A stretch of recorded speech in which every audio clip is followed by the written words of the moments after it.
Okay, we are live, and I want to welcome everybody to Standing for Truth. I am your host, Donnie, and on Standing for Truth, we host lectures, interviews, debates, and more. And so if you enjoy this content, please make sure to hit that subscribe button, and please share around this content, as the truth is so important. We strongly believe in critical thinking and engaging in dialogue with those of differing beliefs and differing positions. One of the many ways we promote critical thinking is by hosting some really awesome debates. And tonight we have a very important, a very exciting debate between two seasoned debaters here, TRock and Mark Drysdale. Specifically, we are going to be debating the Genesis flood. And so, gentlemen, again, thank you for being here. Mark and TRock, and to the audience, thank you as well. We will be having an audience Q&A as we always do. So please make sure you're tagging me with your questions at Standing for Truth, and that way I won't miss them. Okay, let's kind of introduce the debaters a little bit before the fun begins, kind of break the ice. And why don't we start with TRock? TRock, thank you for being here again. How you been, and a little bit about yourself. Thank you, Donnie. Thank you for hosting the event. Thank you for all the work that goes into doing this. And thank you, Mark, for joining the conversation. And perhaps most importantly to me, thank you to the audience for joining the conversation. I hope everybody can learn a fair amount out of this. My personal background is my education and career experience centers around engineering and manufacturing. So I kind of look at it through that lens, try to be as practical as possible. And as always, my aim here is to strengthen the faith of those who do believe, and cause those who do not believe to give a serious reconsideration to their position.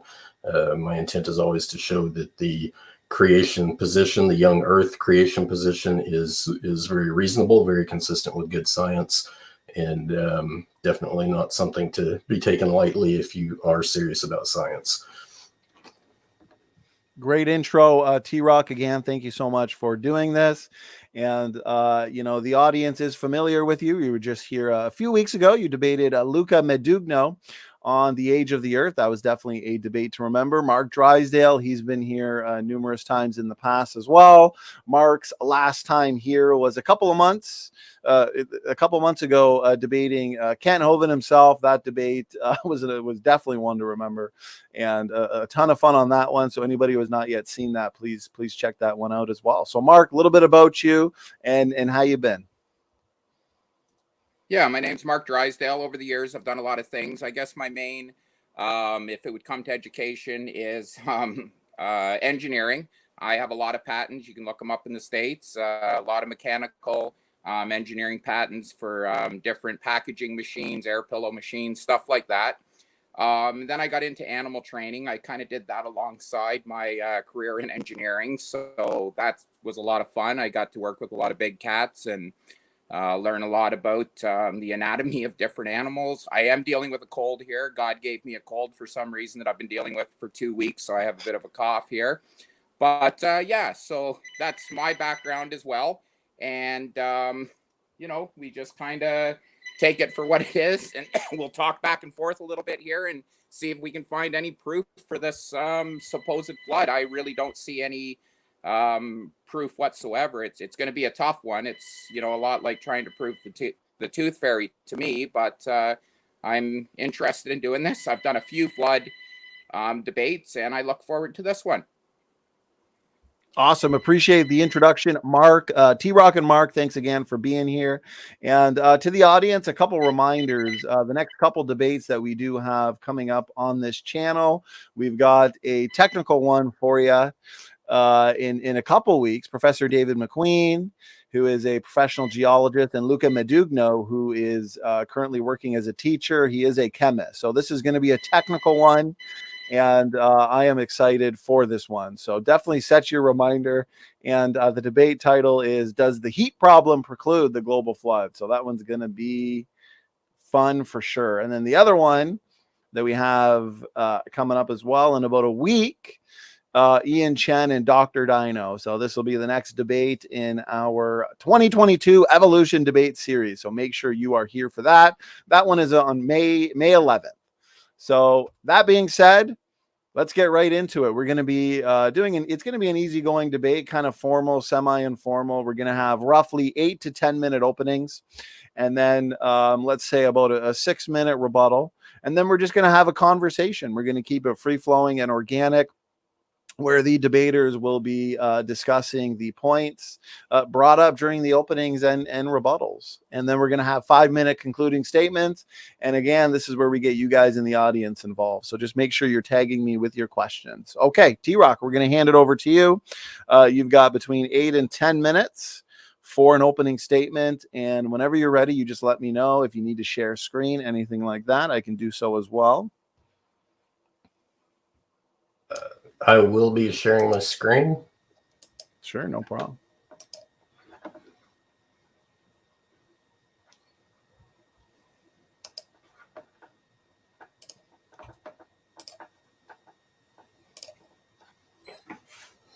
Okay, we're good to go? Good to go, TRock. Ready when you are. Okay, I wanted to throw this up here. One of my pet peeves in life: everywhere I go, thou shalt not take the name of the Lord thy God in vain. Christians need to remember that, as well as those who are not. So, okay, so ways to have caused a global flood. Notice it's in the past tense because per scripture, it is no longer possible to have a global flood, if by no other reason than the fact that God won't allow it to happen. Even if it naturally could, he's not going to allow it. So it was a one-time event. So also bear in mind the title of the debate is, Do Natural Processes preclude a global flood. And so obviously I take the negative position on this. No, natural processes do not preclude a global flood. So what I want to talk about is making an object submersed in a very general context. So there are 5 ways, at least 5 ways, there may be more, but the 5 key ways in which you can make an object submersed. Number 1, add water to the container. Add more water till it fills up, covers the top of it. Now your object's submersed. Number 2, change the elevation of the object. Simply put it further down into the water. Number 3, change the container shape. Take a broad, flat container and convert it into a tall, narrow container, and you can change the total depth of the water, thereby submersing an object. Number 4, move the water or the object laterally. Now this one's kind of fun because it's not actually one that most people even think of. And to my knowledge, I've never heard anybody really bring this up, even in professional apologetics for global flood.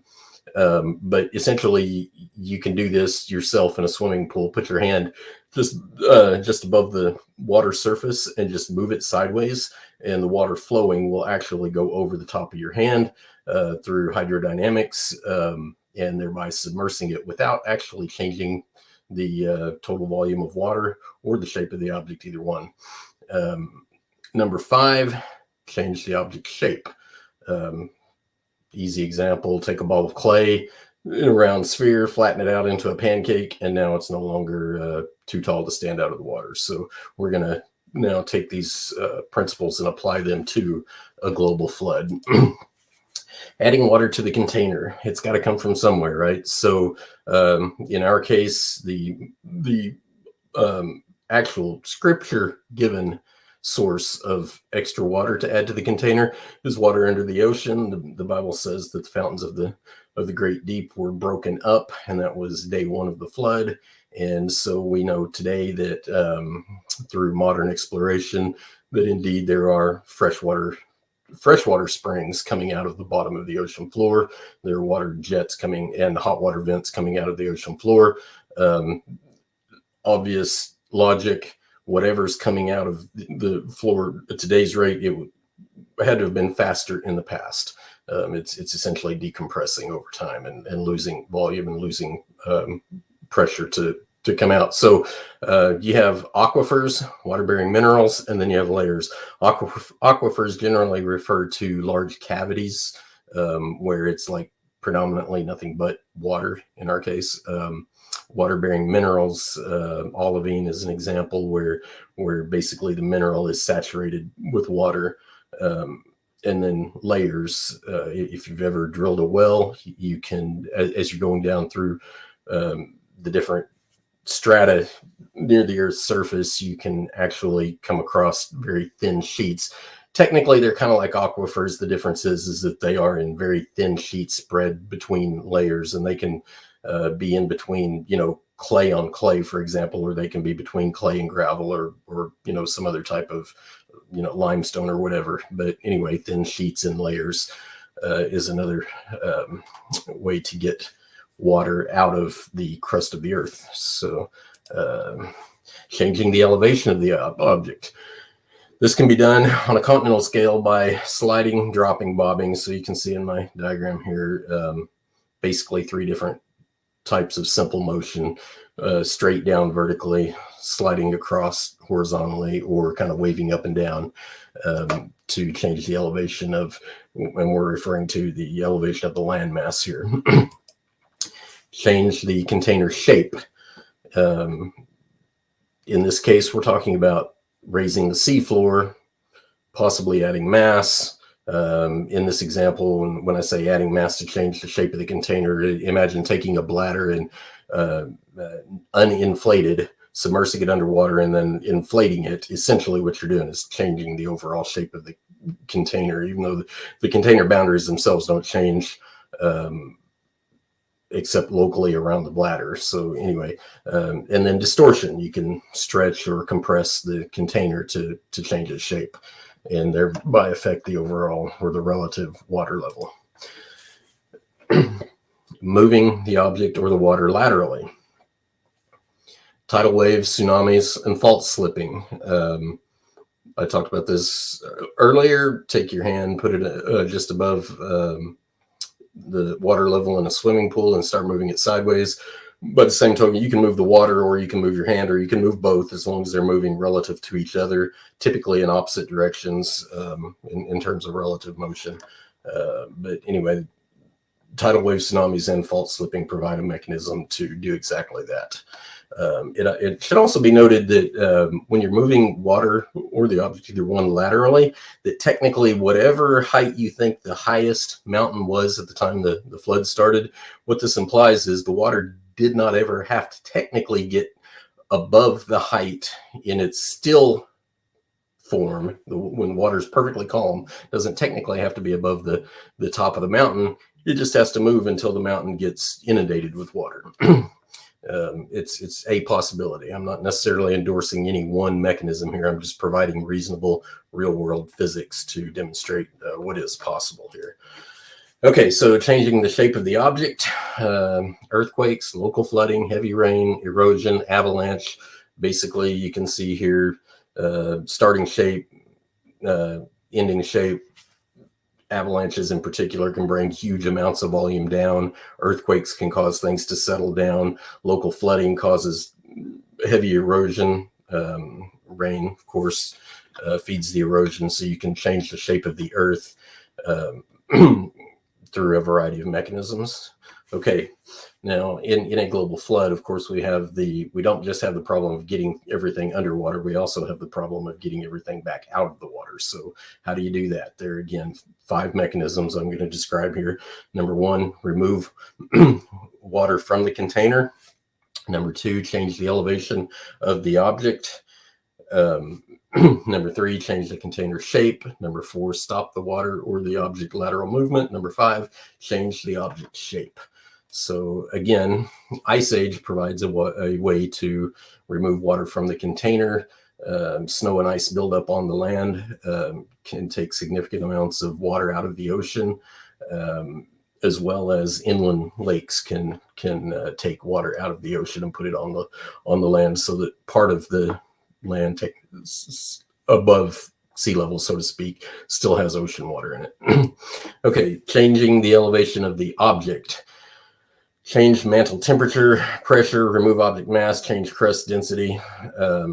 Various things you can do to basically move the land position relative to sea level.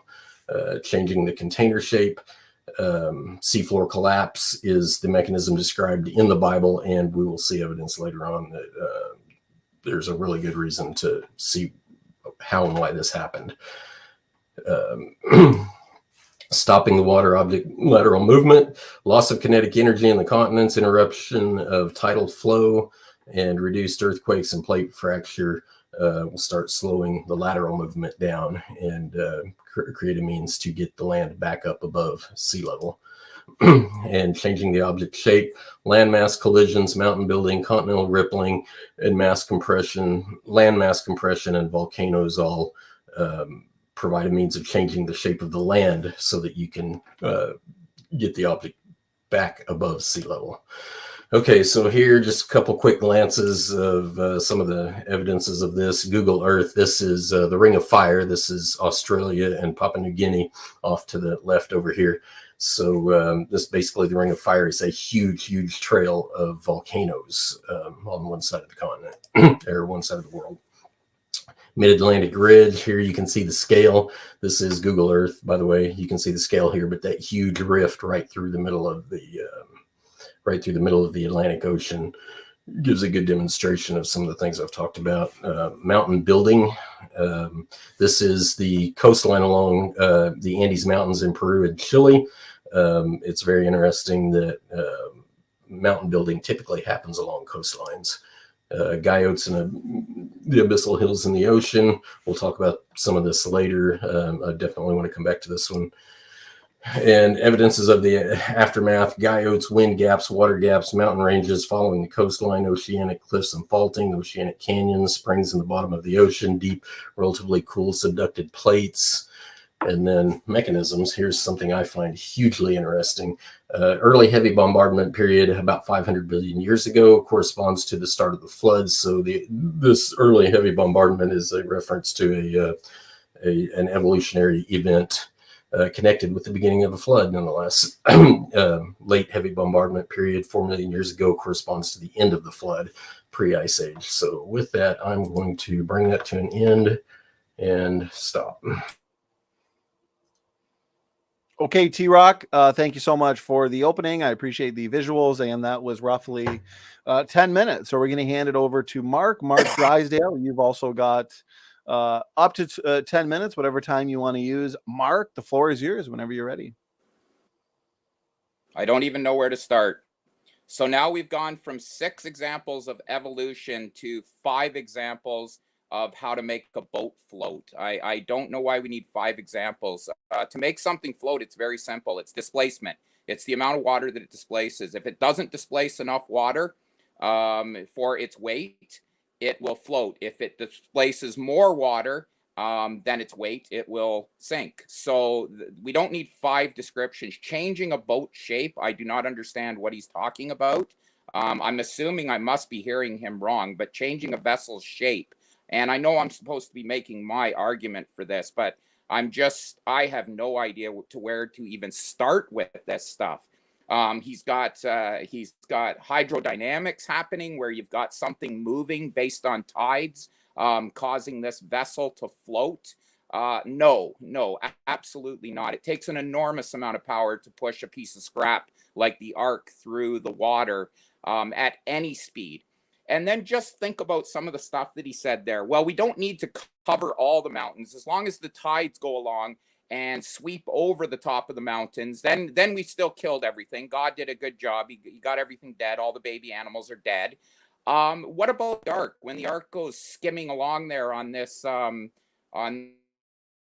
almost floating along because it's moving so fast with these tidal forces, what happens when it runs into the mountains? Does it not kind of, I don't know, splinter into pieces like a 4, 5, or 600 foot long wooden boat built by a 600-year-old man? Wouldn't that thing kind of come apart? There's just so much bad physics. We've got water coming out of the center of the earth laden with minerals. What do minerals have to do with anything? Yes, I guess if the water's denser, I guess it could cause this boat to float better. I'm assuming that's his point there.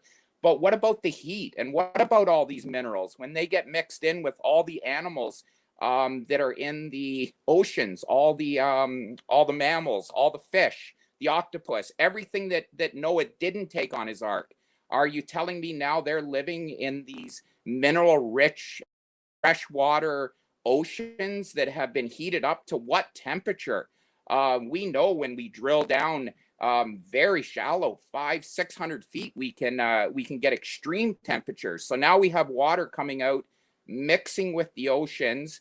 Like, there's just no science here. There's just nothing that we see in day-to-day practice. He has water in these thin aquifers, as he calls it, down in gravel. Well, I'm telling you right now, gravel does not float on water, even if it's in an aquifer. You don't have. I don't even understand what we're getting at here, unless he's saying that we have gravel aquifer, like very sparse, full of water. I don't even know where he's getting at there. I'm actually extremely surprised because now that I talked to him, I kind of remember having a debate with him before, and I don't remember any of this stuff coming up. There's just nothing that we see today. And then we got the biggest problem of the all. We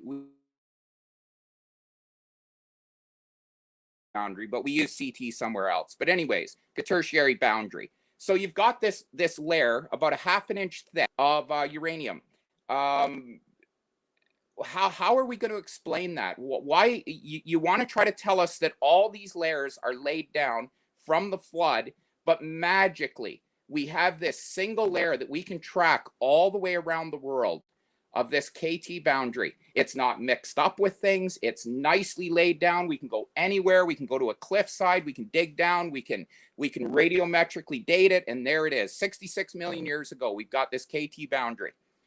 We got all of the dinosaurs below this boundary. We have no dinosaurs above it. We have crocodiles, we have some birds, we have some small mammals, we got insects, and then we start to see the animal kingdom coming back. How are we going to explain this?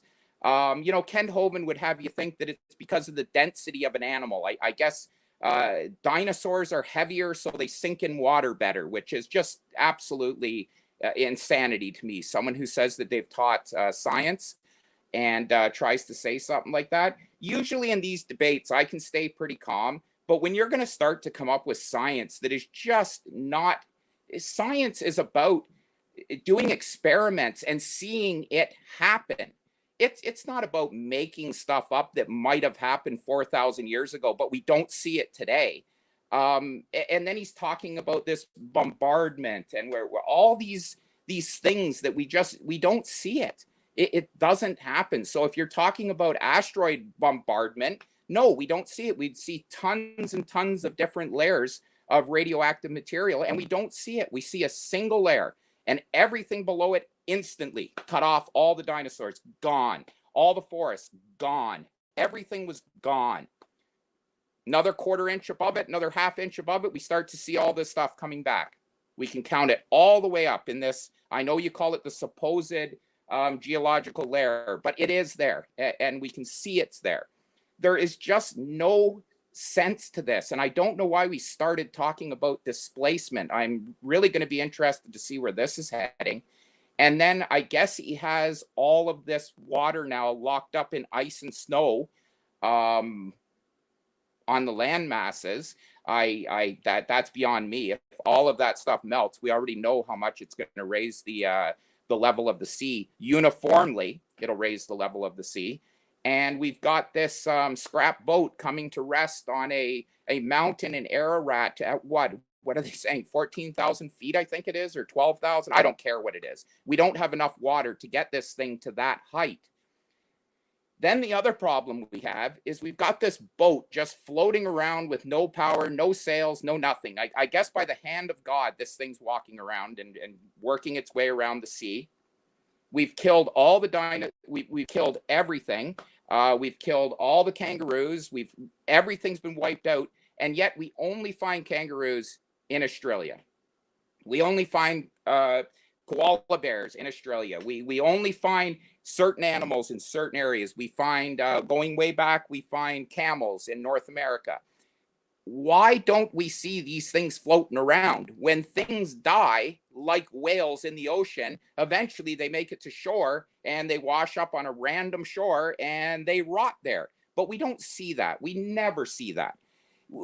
There's just so much stuff that couldn't happen. Look at the purity of the sand in the Sahara Desert. It is the cleanest of sand. There's no mud there. There's no trees mixed in there. There's no nothing. It's pure, clean sand. And it's been there for 2,000 years. So half of the distance since the flood, it's been there. We know that for sure. But we can go back further. We actually know it's been there at least 5,000 years, that we can actually see the Egyptians talking about the sand and talking about it. And we know when the Sphinx was built.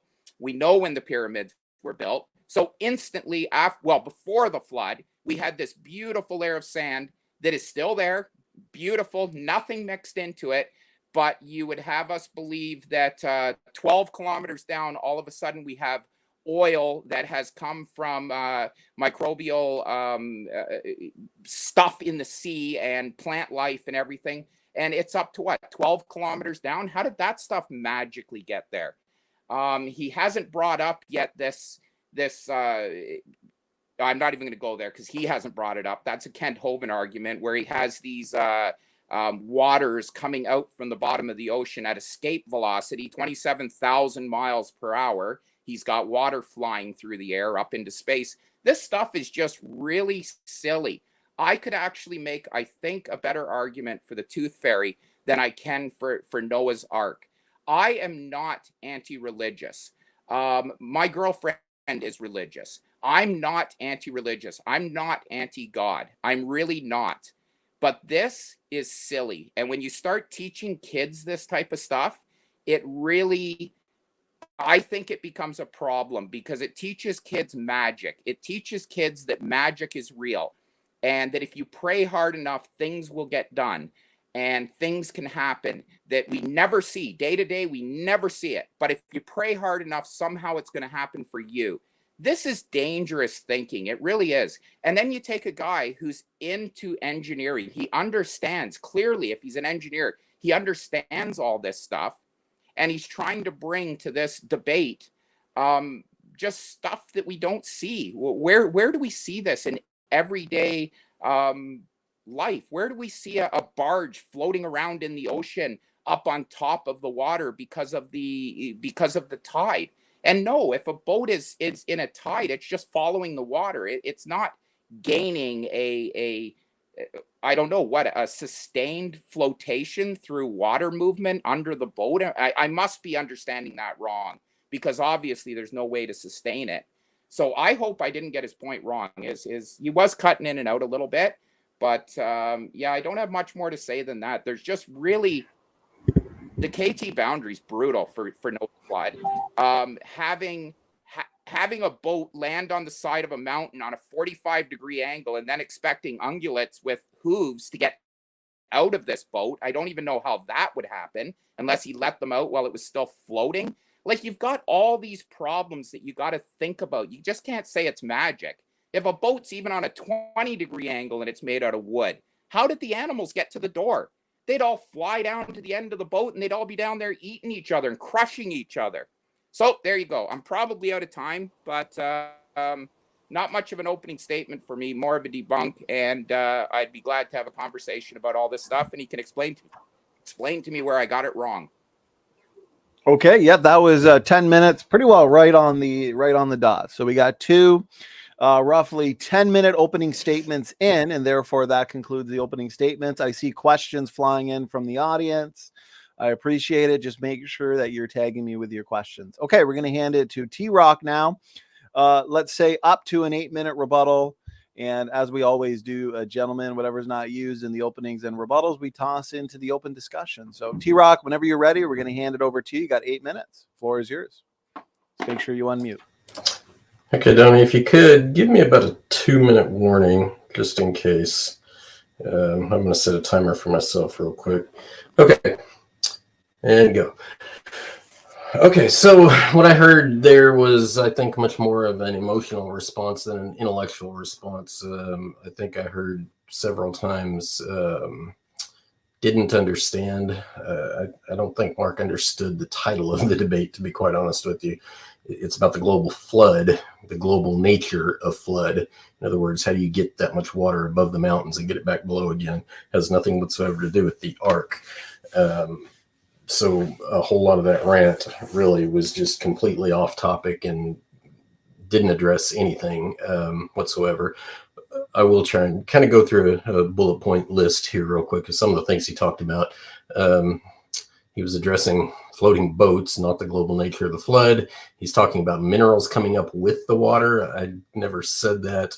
The concept's not so difficult to understand. You can have water-saturated minerals in the crust of the earth. It's kind of like a sponge being filled with water. You can squeeze the sponge. The water will come straight out of it. The sponge does not go with the water.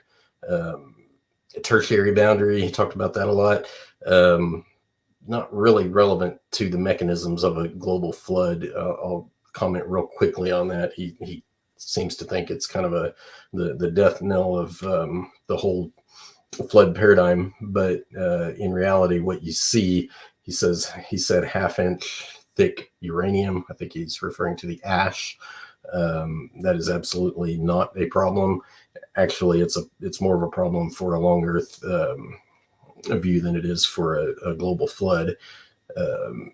The reason is because this ash isn't just sitting there by itself. When volcanoes erupt and produce layers of ash out on the land surface, one of the things that we learned from Mount St. Helens was actually quite spectacular and unexpected, completely unexpected by those with a long age view. And that is how fast the plant life and the wildlife returned and started flourishing in an area that was devastated by a volcano. And so the KT boundary that he's describing here with a half-inch, what he called a half-inch thick layer of uranium ash, whatever, There's no signs of bioperturbation in there. There's no signs of flourishing, biodome of any kind. And if it had been millions and millions of alleged years, certainly plants would have started growing, because that's what they did at Mount St. Helens. Animals would have moved into the area. There would be signs of that. You could potentially see footprints and stuff like that in there. Nevertheless, it's mostly just a uniform layer sandwiched between two sedimentary layers. That's the other big problem. There's another one of those non-conformities above and below this ash layer that signal no time has passed. Anyway, not anything to do with the global nature of a flood or a mechanism for it. He said there were no bombardment periods. Apparently he's not read the open literature on his own paradigm. What I referenced is absolutely a long age view that there was what they call an early heavy bombardment, and it is tied to the Cambrian era, which is by most YEC people's estimate that represents the beginning of the flood. The late heavy bombardment is roughly 4 million years ago, according to the secular paradigm, which corresponds to, at the very least, pre-ice age, pre-modern ice age. I'll put it that way, since they have more than one ice age. So how he denies bombardment periods, and we're talking by bombardment, we're talking about meteorites crashing into the earth from outer space, that kind of thing.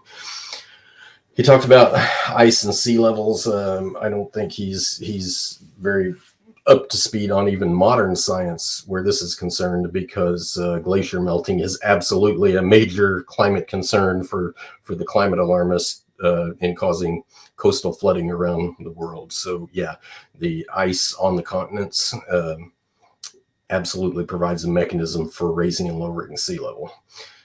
Scrap boat. Again, he's kind of ranting about something off topic there. Camels in North America.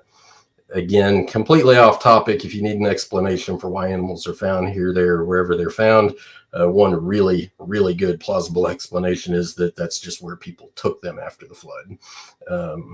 He's talking about floating animals. I don't guess he spent very much of his time.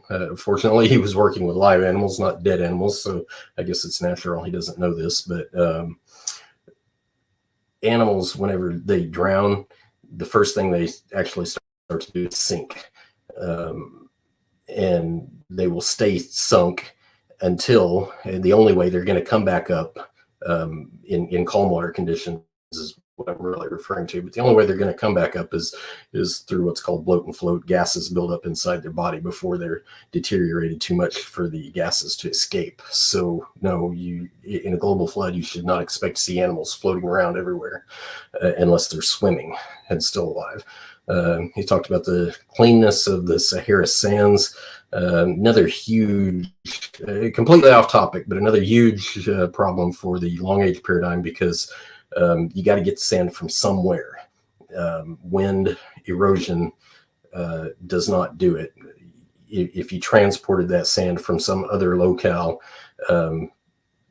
great, but that means it already existed as sand somewhere else. If you erode a mountaintop or something to that effect, you're not going to get the very clean, homogeneous nature of the Saharan sands at all, because the wind blows in more than one direction. You're going to bring debris in from a variety of places. You're going to have a jumbled up mess. You're not going to have pure sands. So the Sahara sands are absolutely the result of water erosion and nothing else. And he said, we know when the pyramids were built. So he has, thank you. He says, we know when the pyramids were built. I'm going to suspect that's just another, secular view of interpreting what's known to be incomplete and deliberately exaggerated king's reigns and that sort of thing that's associated with Egyptian history. So I think it's odd that he prefers to believe basically pagan myths as opposed to what's written as a very straightforward history. So with that, I think I am done, and I will yield my time.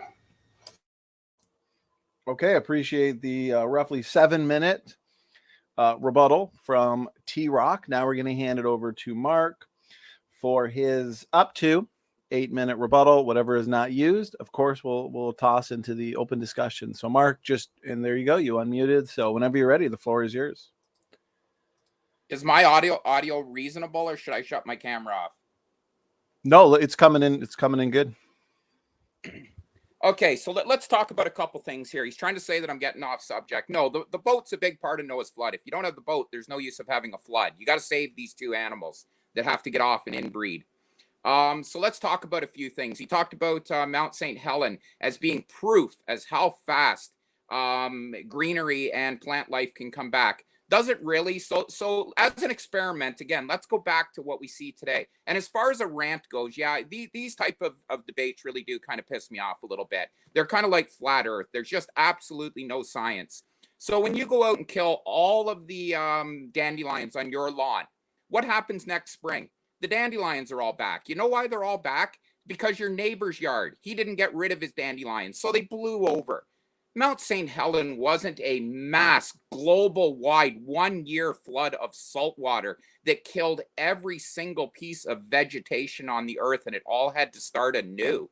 We're talking about after the KT boundary, after that asteroid hit the earth, the earth was starting again from seeds, and not seeds that were blowing around. There were fires everywhere. It was a terribly harsh environment. We know it. We can see all the charcoal everywhere. We can see that everything got burnt up. It was an extreme amount of energy that was put into the earth. And it did. It for the most part sterilized a lot of the earth. And it did take a while for it to come back. But Mount St. Helens has nothing to do with it. We have wind. We have trees that were 100 miles away that can blow seeds over. We have animals that made their way straight back to it. It was only ash. Of course it came back fast. But you think the whole earth would come back fast after flooding it with superheated water from God only knows how far down this sponge was that he speaks about? All of this stuff is just made up science so that it sounds good. We just make stuff up.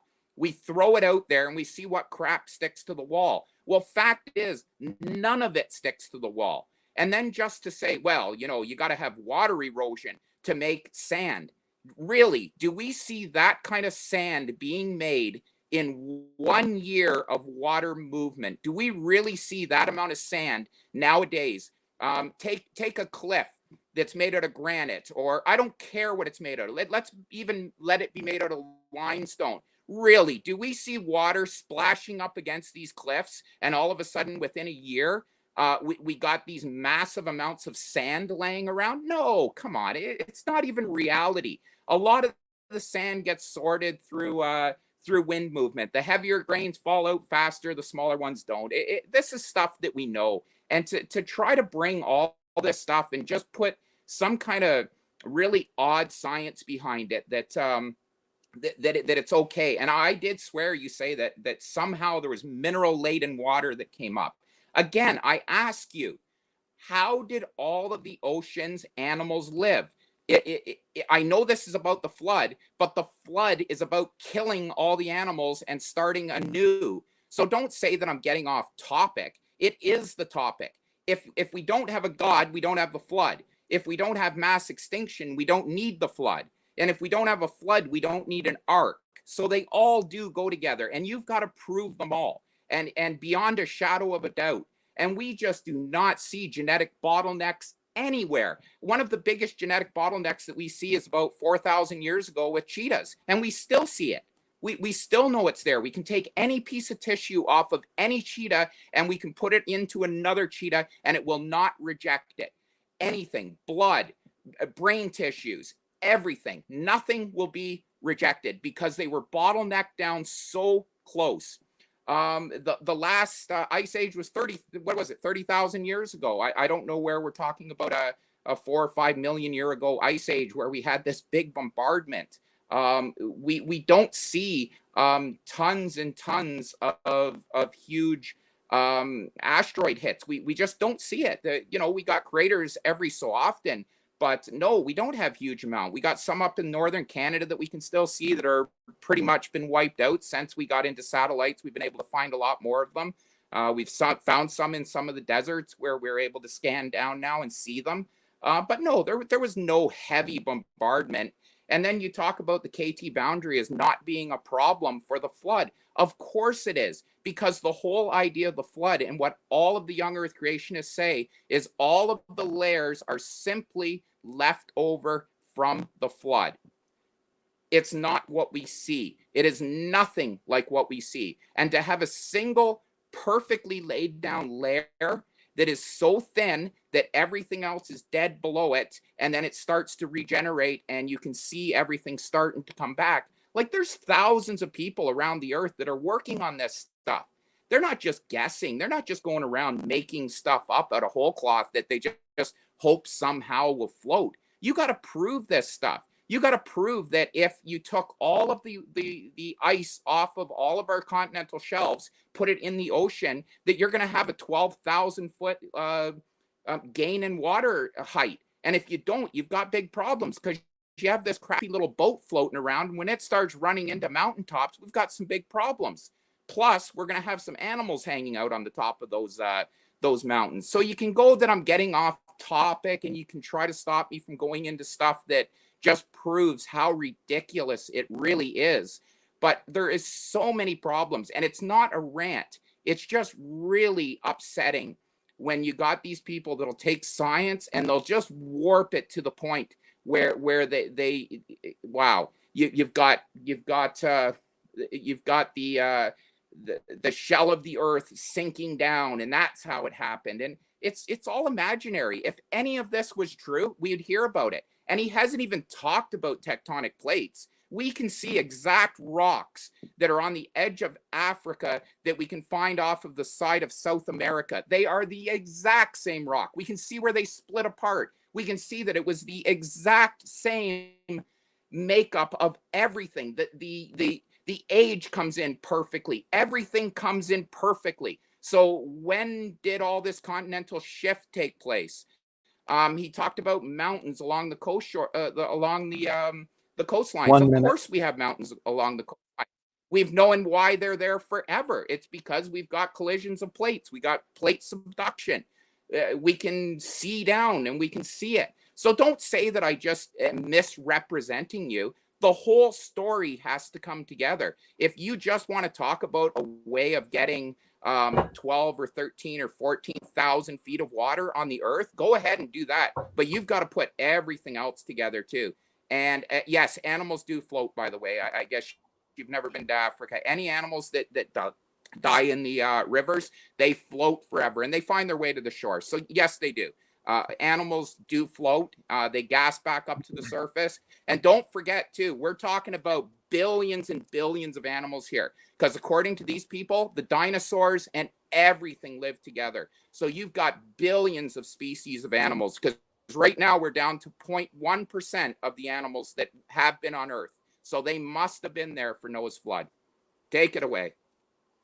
Okay, that's 8 minutes right on the dot. Gentlemen, TRock and Mark, thank you for being spot on with your time. So that concludes the openings and the rebuttals. Lots of points to discuss during this discussion portion. Let's try and keep it as equally timed as possible as we ask each other questions pertaining to the topic of the debate. So what we'll do, since Mark just ended with his 8-minute rebuttal, TRock, let's give you the floor for the first point and question for the discussion. So, gentlemen, go ahead. Oh, just make sure you unmute yourself, TRock. Thank you. I guess the first thing I'm going to bring up, I'm going to share my screen again.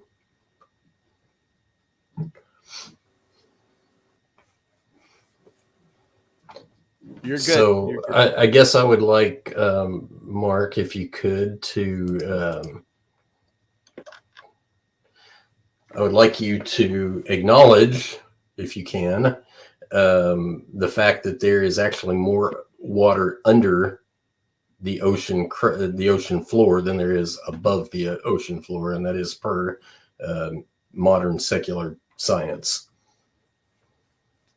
Absolutely. That's what they've been talking about now for probably the last 50 years, that there's more water subducted than there is above. Right. I will agree 100%. And would you agree that it's also currently coming out of the ocean, or coming out from underneath the ocean floor? Very slowly. Yeah. It's not anything that's changing the height of the ocean substantially.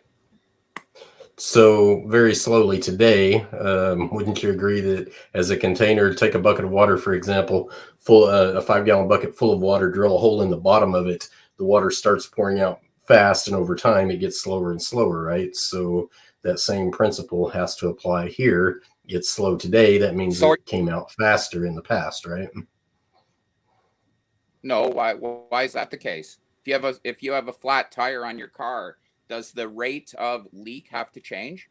Wouldn't it slow Absolutely. down over time? Absolutely, it changes. Poke a hole in your tire. It starts out coming out fast. As it gets lower and lower, Of course, because of the the air pressure. leakage gets slower and Because slower. of the pressure. Right. Because of the exactly. pressure. So we're back. So we're back to dropping the floor of the ocean, which will not raise the height of the ocean. You drop the floor of the ocean, all you have is a deeper ocean. But that does not mean that you have a higher ocean against the mountains or the No. coastal plates, or No, you're right, and that terra you're firma, given the causation the in reverse 30% of the there. earth that is.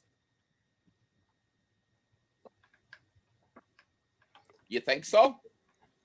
And that is exactly why I wanted to come back here. You're giving the YEC cause in reverse. We're not saying the ocean floor sank down and the water went up. We're saying the ocean floor sank down and the water went down with it. So that's why I brought this slide in. These are called guyots. I don't know if you're familiar with the concept of guyots or not, but they're essentially volcanoes under the ocean. And you can see here in this diagram, currently the average depth is 1,500 meters below sea level, which is close to a mile. And so the top of them has been shaved flat, as if they were up closer to where the waves move the fastest. So very, very good indication that the seafloor was at a higher level in the past, which means the water level was higher with it. And now that they're 1,500 meters on average below sea level, it's a really good indication that the seafloor has sunk back down. No, it's not. When the seafloor sunk down, what did it displace? It You got to displace something, man. You can't just have seafloors falling into a void. It had to displace something. Did it displace it's the water? Same thing you get air? What did it displace? It's the same thing you get with the flat tire example you brought up. If all that water comes out from underneath the ocean crust, you're losing support that's helped pressurize the crust. If you lose all that support, you don't have near as much water in there anymore. The seafloor has room to collapse. So it's collapse. Yes, and you've just displaced it. You've done it's displacing the space left behind by the water that came out.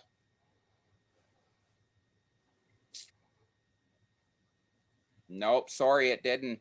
It fell exactly the same amount. Water and stone displaces the exact same amount of area.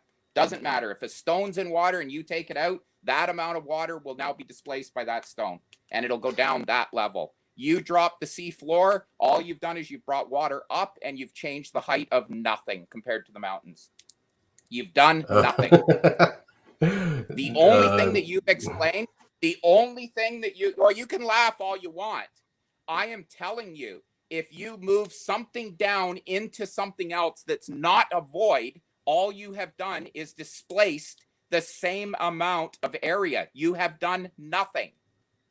Tell me where this extra displacement has come from. I don't care how far you drop the seafloor. You can drop it 5 miles. You don't it's need. Still not going to go. Still not going to go up the side of the mountain. Here's the thing that I think you're missing a pretty simple point here. If the seafloor was raised in the past, that means the water has to go up with it. Per some of the comments you just alluded to, water is incompressible, right? Rock, you cannot actually say that about rock. It's not incompressible. So some types might be more incompressible than others, but there are some types of rock that are absolutely compressible. They have dead air spaces that can be compressed down. But I think you're missing the broader point here. If the sea level floor was higher, the water was higher. That's how you get the flooding part. But how do you get it back? How do you get the land back out of the water? By the seafloor collapse. It does not have to displace by a different amount than the water that it's replacing. That's kind of an irrelevant point. It's kind of a moot point. It can displace the exact same volume of water that came out, or more or less. That's not the point. The point is it did collapse some, and it did bring the sea level back down.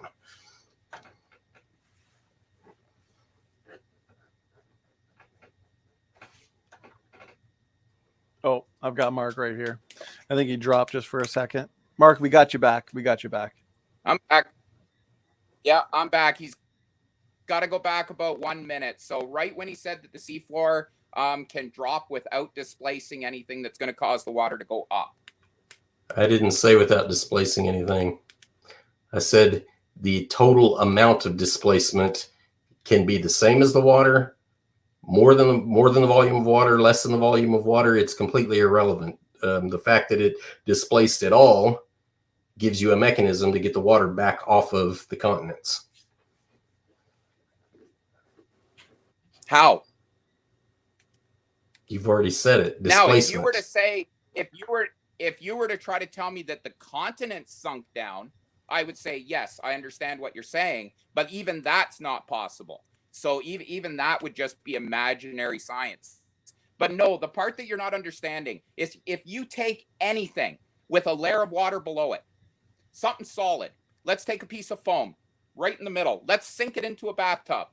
When we push it down, all we're doing is we're displacing the water from under it to on top of it. And when you're talking about compressibility of stones, you're talking such a small amount. What, 1% maybe on some of the most porous of stones? What are you going to get out of it? 1 or 2%? The only argument you've made for no, let me finish and then you can go ahead. The only argument that you have made that would cause the water so far to go up in everything that you've said is the fact that it's warmer water. Warmer water would actually come up in height, and it would come up a hell of a lot too, because the temperature of water that you're talking about coming out from under the crust of the earth is going to be enormous. These oceans are going to be boiling. But go ahead. So when you say there's no way to compress rock, I think you've got a way over generalized view of what rock is. And, I mentioned minerals earlier. I never did say that the minerals came out of the ocean floor. That's not what I said. I said there's water-bearing mineral. And minerals can be saturated with water.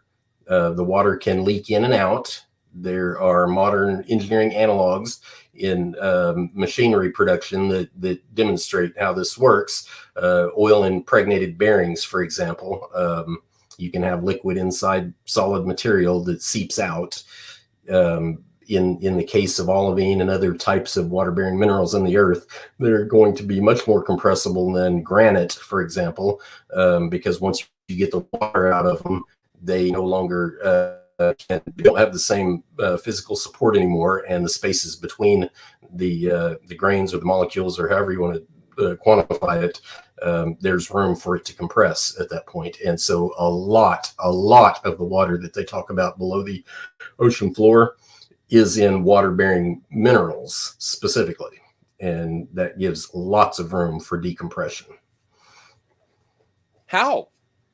What are you decompressing into? The only thing you can put water or rock into is empty space. You cannot take rock and displace it with water and think that you have gained a height. You can't do it. It has to be empty space. You're saying it backwards again, Mark. We're not trying to gain height.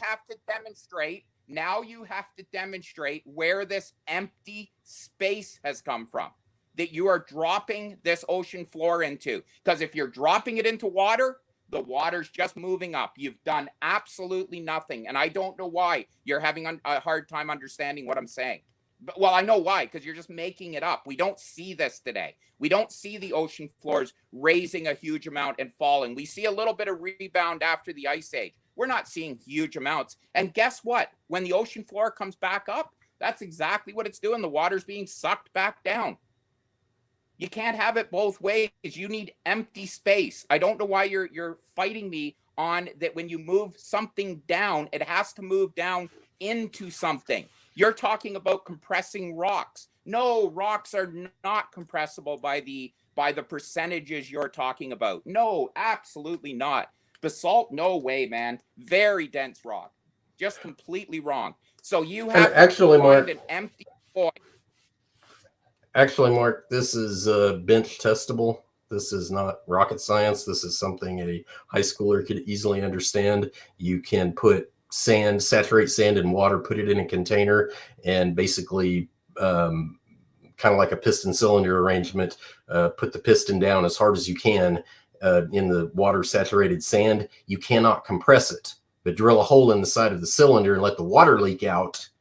It will compress. And you can have the sand packed in there pretty tight, but as soon as you let the water out, you can get the sand to compress. You can do this on a bench. It's a very testable idea, and I don't think there's anybody in mainstream science objecting to the principles that I'm describing. Yeah, absolutely. You're wrong. There's some really bad physics. When you push down on the sand, all you're doing is you're displacing the water that was in the sand so that you're pushing the pieces of sand tighter together. Now, sand isn't that's what I said. Shape. Sand is not an ideal shape. So what you're doing when you're pushing it down is you're crushing it into smaller and smaller pieces. But no, if it's full of water, you have not made any new space. So you've essentially agreed with me and acknowledged my point, because that's exactly what I said about olivine and other types of water-bearing minerals. That's exactly what I said. Perfect. Where's the empty space? Displacing water with a mineral does not give you a raise in sea level height. All you've done is dropped it down. You need empty space. That is literally the third time you've said the cause and effect backwards. This is how hydraulics work. This isn't magic. This is how hydraulics work. If what you were saying was true, hydraulics wouldn't work. It's all displacement. All you're doing is displacing it. You literally 3 times have said the cause and effect completely backwards. We're not compressing water. Tell me where I got it wrong. I'm telling you that the third time, we're not compressing the mineral-bearing or the water-bearing minerals in the earth to raise the water level. We're compressing them to lower the water level, to create space so that the ocean floor can sink. When the ocean floor sinks, the water goes down, not up. What have you pushed the ocean floor into? The empty space left behind by the water. You've already said that. You essentially agreed with me.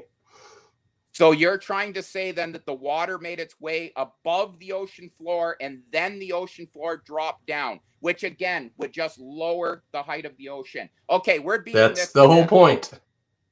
People, what's the whole point? You still don't have a mechanism for having extra water to cover the continents. You still haven't done anything. Okay, you're on a different subject now.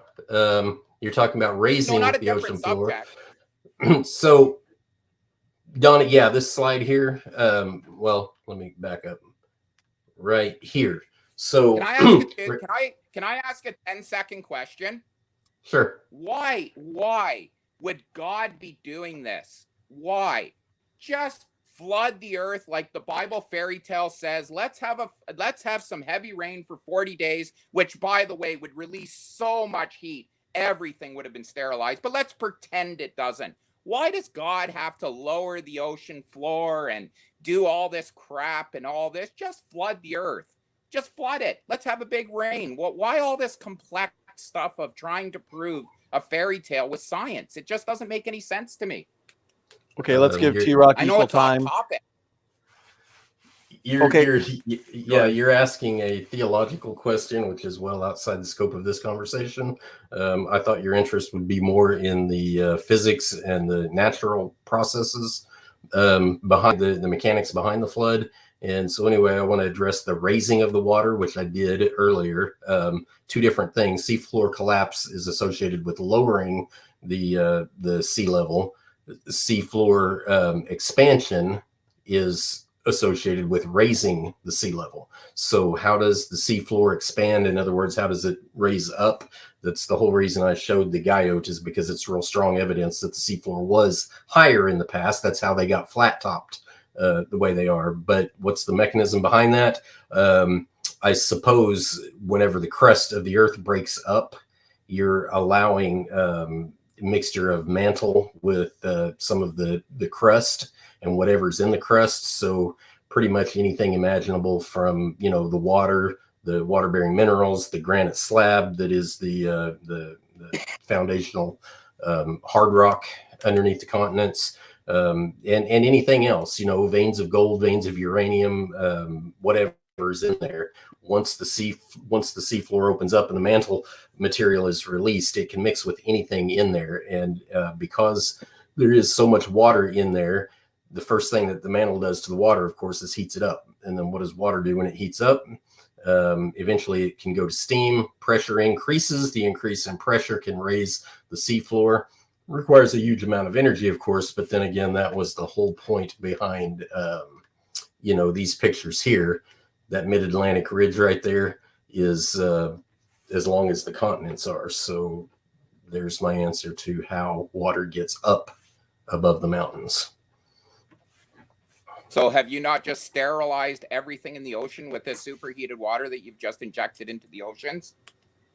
No, why would you? Oh,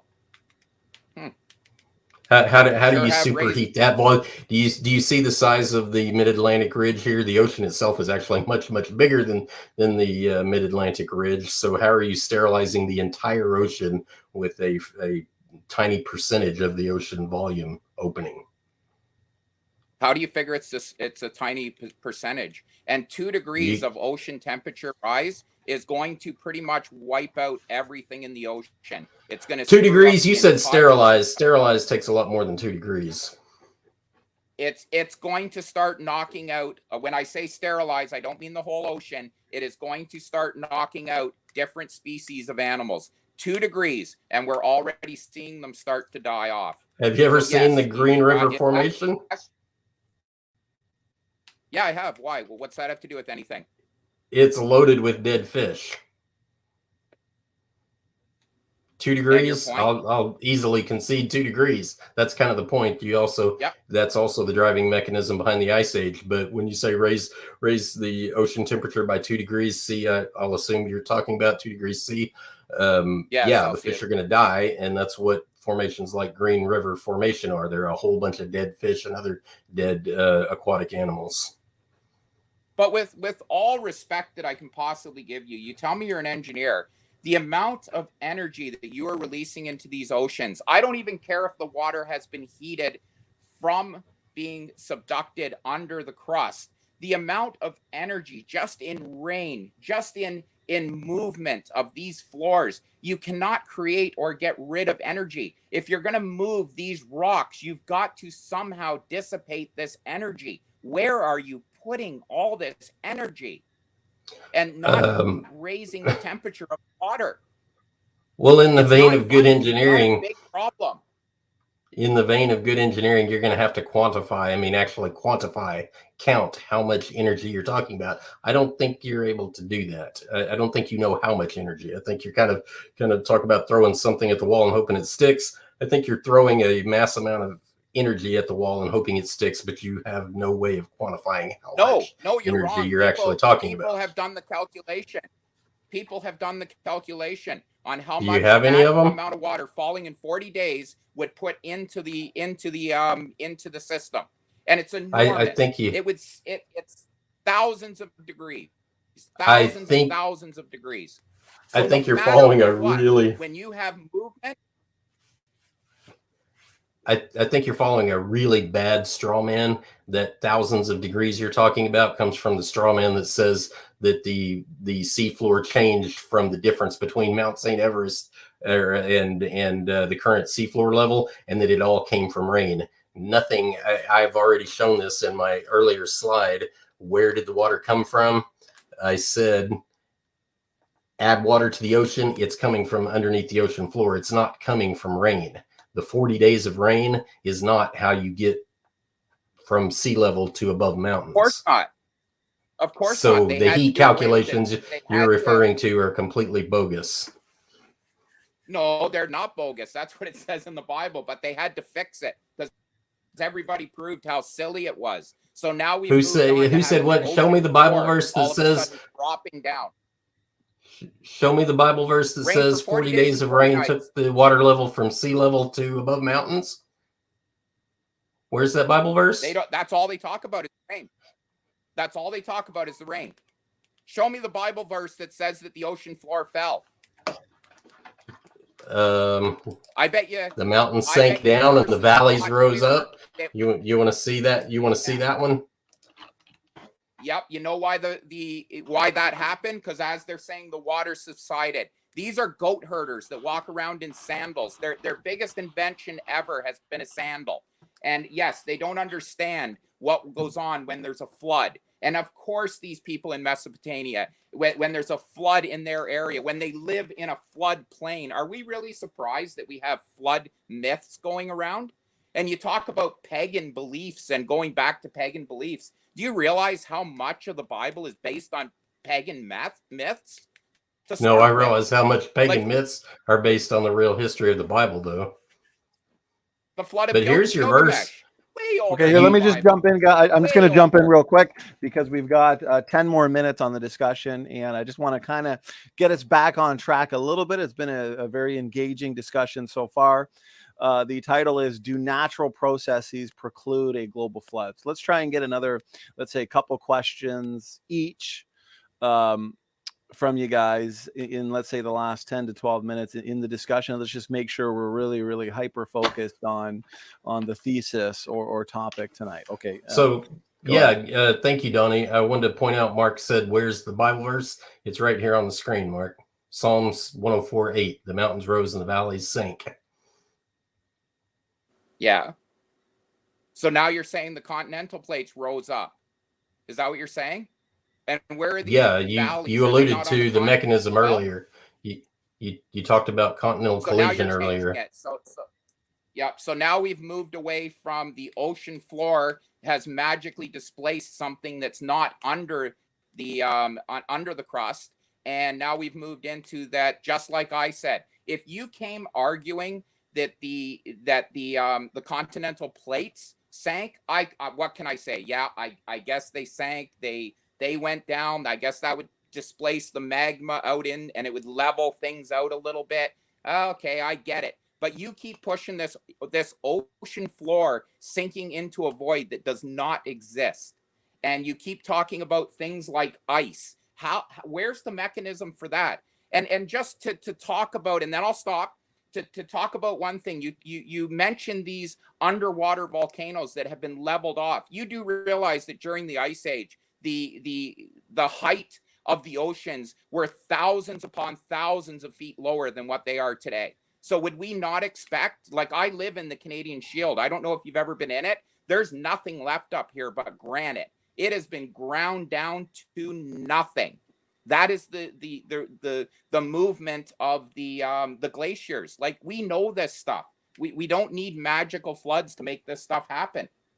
You're looking at a effect, and you're trying to put an imaginary reason that this could happen, and it has to be this reason. No. We had ice all the way down to the equator.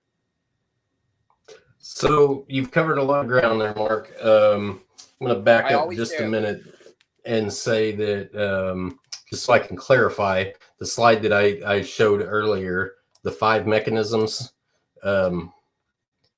These 5 mechanisms here, I'm not changing. I'm saying there are 5 possible mechanisms to contribute, and they can operate in tandem with one another. They can happen simultaneously. So you have multiple mechanisms that all contribute to raising water level and or lowering the landmass to get submersion. And then the same is true on the other end of it to reemerge landmass from the water. 5 mechanisms, they can all work simultaneously to produce the same effect. So you kind of acknowledged already point blank that ice age melting changes the ocean level drastically by thousands of feet.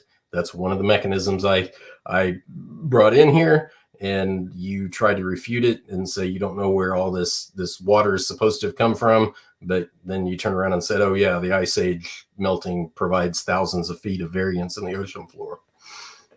It does. But now you got to come up with Yes. the energy to melt all that ice in 1 year to get continents back for these animals to be In released 1 on. year. So don't bring In water. 1 year, Mark, Don't there's bring no water ice into during, this. there's no ice on the planet during the flood. We're not talking That's about, we're not talking about ice during the flood. The ice age right. after But the flood is where the ocean waters are evaporated, come back down and as precipitation in the form of snow, sleet, hail, that kind of thing, and accumulate on the continents. That's the mechanism to get the water level back down. And it's and how part of the fast mechanism. did this happen after Again, the flood? it's one of five mechanisms. That's the point. There's more than one Okay. mechanism operating simultaneously here. So the ice age provides a percentage of it, but the rest of it's provided by the other four mechanisms that I've described. Okay. So let's please go through one of them at a time, and then we'll call this quits and go into the questions. Let's go through one. Let's start with the ice. How fast did this ice form that took away some of this water from the height so that these animals could be let out 1 year later? How fast did this ice start to form? Okay, so again, we're talking about water levels dropping to get the continents back above the ocean, not the other end of the flood, not the beginning end. We're talking about the end stage. How long? Most YEC geomorphologists believe that the ice age lasted about 500 to 700 years. So about 500 to 700 years to sap water out of the ocean, get it on the continents, and contribute to the net effect. You can show me somewhere that says that our last ice age was 500 years? Snowball Earth?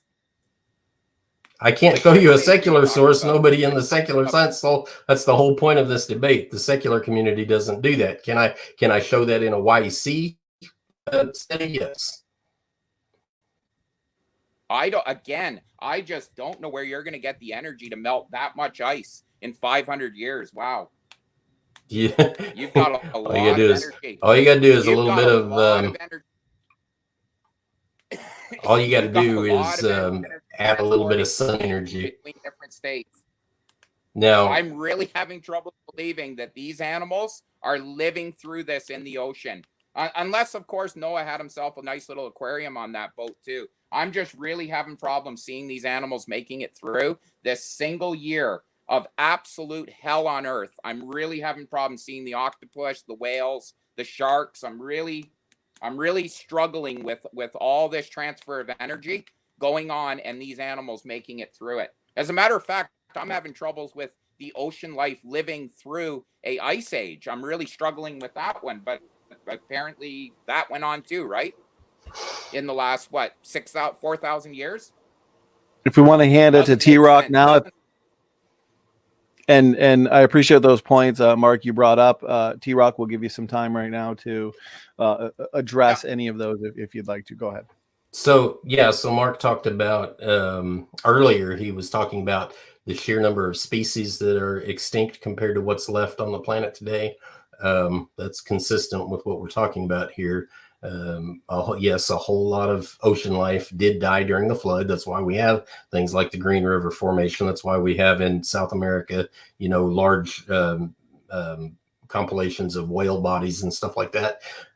Again, when I'm showing the relative size of the Mid-Atlantic Ridge, there are certainly pockets left. Well, there's two things. There's lots of room in the ocean left where the temperatures don't swing as high and kill as many things, and there are plenty of marine life examples where some are more tolerant to temperature change than others. So The fact that any two is all you actually need, and assuming sexual reproduction, but any two of any given kind or species, however you want to think about it, survive the flood is trivial, because the ocean is so big. There's plenty of room for whatever heat is released from the things like the Mid-Atlantic Ridge and the Ring of Fire. There's lots of room left over where the temperatures don't swing that hard. So a 1.5 degree change in temperature will produce all male alligators and no females. That is how sensitive life is to temperature change. And there are a lot of species that their sexuality is dependent on temperature. I think you're referring to. That we would expect. I think you're referring to specific species today, not what lived 4,000 years ago. What lived 4,000 years ago has undergone many generations and many mutations. So comparing today's biological results to what happened 4,000 years ago is not relevant. 4,000 years does nothing. Lions have hardly changed in 4,000 years. Tigers have hardly changed in 4,000 years. You're coming across a whole new animal that cannot handle any change in temperature, or it produces all males. So there's so many problems. I could list thousands of them. I just don't prepare myself for these things, because it's just, there's no proof of any kind that you're going to come up with. And it's just really arguing something that you're trying to put science to, but you're ignoring all the other science that tells us that no, there's a much simpler way for this to be done. And again, I would say that the part that knocks this whole thing down the most is a God would not do this. If he had his hand on moving that ark around and making sure that it wasn't bouncing off things, and as the water subsided, make sure that it didn't smash up against the mountainside and end up in a million pieces, he could have just put some water across the earth. We don't need all this convoluted ways of doing stuff. Go ahead. Okay, let me jump in there, gentlemen. That wraps up the discussion, but what we'll do is a 5-minute concluding statement. So if there's anything you want to address there, based on Mark's concluding words there in the discussion, TRock, we can do that in your concluding statement. Same with you, Mark. In your 5 minutes, we can give you the opportunity to wrap up any thoughts or points, and then we'll get into some audience questions. So to the audience, this is your last 10 minutes to send in your questions for the audience Q&A. So TRock, we're going to hand it over to you. And he went first, standing. He went first, so I think it's fair that he gets the last word. It's kind of unfair for me to get the last word. He went first. If he's okay with that, that's fine by me. Sure. Okay. Yeah, and he should get the concluding words. Okay, so what I would wrap it up with is just that, yes, we can find ways of explaining anything. We can put different explanations onto very simple things that we see. We can come up with hundreds of ways of doing things.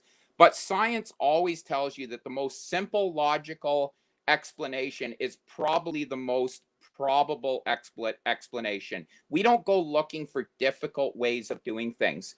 If you don't believe me, the amount of energy that is released anytime you move something, just look at an earthquake. An earthquake is simply energy that's been stored up between two plates that have slidden apart. So think about how much energy it takes to shake all those buildings, move all of that ground, tear stuff down. It's an enormous amount of energy that is released. It's enormous. Think of the energy it takes just to pull down one building. It's enormous. Now we're talking about lifting and lowering the floor of the ocean. That energy has to go somewhere. There is no magic. Believe me, when you push anything through water, you have raised the temperature of it. When you're talking about hundreds and hundreds of trillions of pounds of rocks, and that's an extreme, I don't even know how much rock he has moving up and down on the ocean floor. I am telling you, the amount of energy that would be released is enormous. The amount of energy, I know it's not intuitive to think of rain as being something that would heat something up, But every raindrop that hits the ground releases the exact amount of kinetic energy that it has stored in it from falling all the way from the clouds. Rain does not cool things down, it heats it up. The temperature of the actual raindrop is what cools it down, but the energy released is still energy. And when you start dropping 12,000 feet of water, and I know he's going to keep saying, nope, floors went up, this valleys rise, this went down. You still have movement, which causes an energy gain, which is going to start to sterilize massive amounts of species. It just doesn't make sense. And it's not a rant that I'm doing here. These are the ones that really bother me. Like I said, I don't have problems with religion. I have problems when you start to try to justify these stories that aren't making sense anymore to science. And then we try to warp science. The last debate that I did, we try to find people, these outliers that say, oh yeah, this is how it happened. And it's a big problem for the secular belief, not for us. But these are the rarity. These aren't the thousands of people that study this stuff. This is picking and choosing and finding the odd little thing that you can that will kind of fit your worldview. But you got to really ask yourself, does it make sense? And I say no. And I say, go ahead and beat me up in the questions. I really don't care. But in my opinion, he didn't explain anything that physics would explain or basic engineering would explain. Go ahead. Oh, and thank you for debating me tonight. I do appreciate it. All right, Mark, thank you for the concluding statement. The debate was definitely lively, entertaining, a lot of fun, and engaging. So time has flown by. Yeah, TRock, we're going to hand it over to you. You now have 5 minutes for your concluding thoughts, concluding words. Whenever you're ready, my good man, the floor is yours. Okay, so I provided several mechanisms that can logically provide a reason for a global flood to have happened in the past. And one of the things I keep hearing is this huge amount of energy, but probably one of the points missed there is that energy is the name of the game. You can't have a global flood without huge amounts of energy. I think you would like to say there's too much energy. Okay, but again, you have to quantify that. You have to say you can't just make up things like, 12,000 feet of water coming from rain. That's not even in the YEC paradigm. But here is where the real irony comes in. So pay close attention if you're a skeptic or a long ager. You need to go on YouTube and Google, or go on YouTube and use their search bar and type in Baumgartner's flood model. Dr. John Baumgartner actually, a couple decades ago, developed an FEA software, and he did so, I believe it was at UCLA, and he did it with both university and government aid. And what he was doing was creating a geophysics FEA software.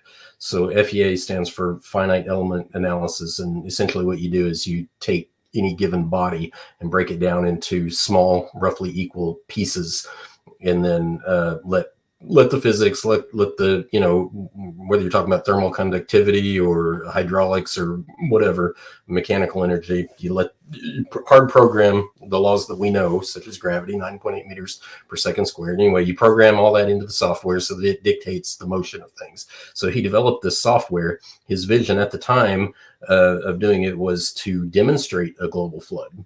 And the software, I believe he calls it Terra. I'm not sure about the spelling, TERA or TERRA, something to that effect. Anyway, he had university and government help developing this.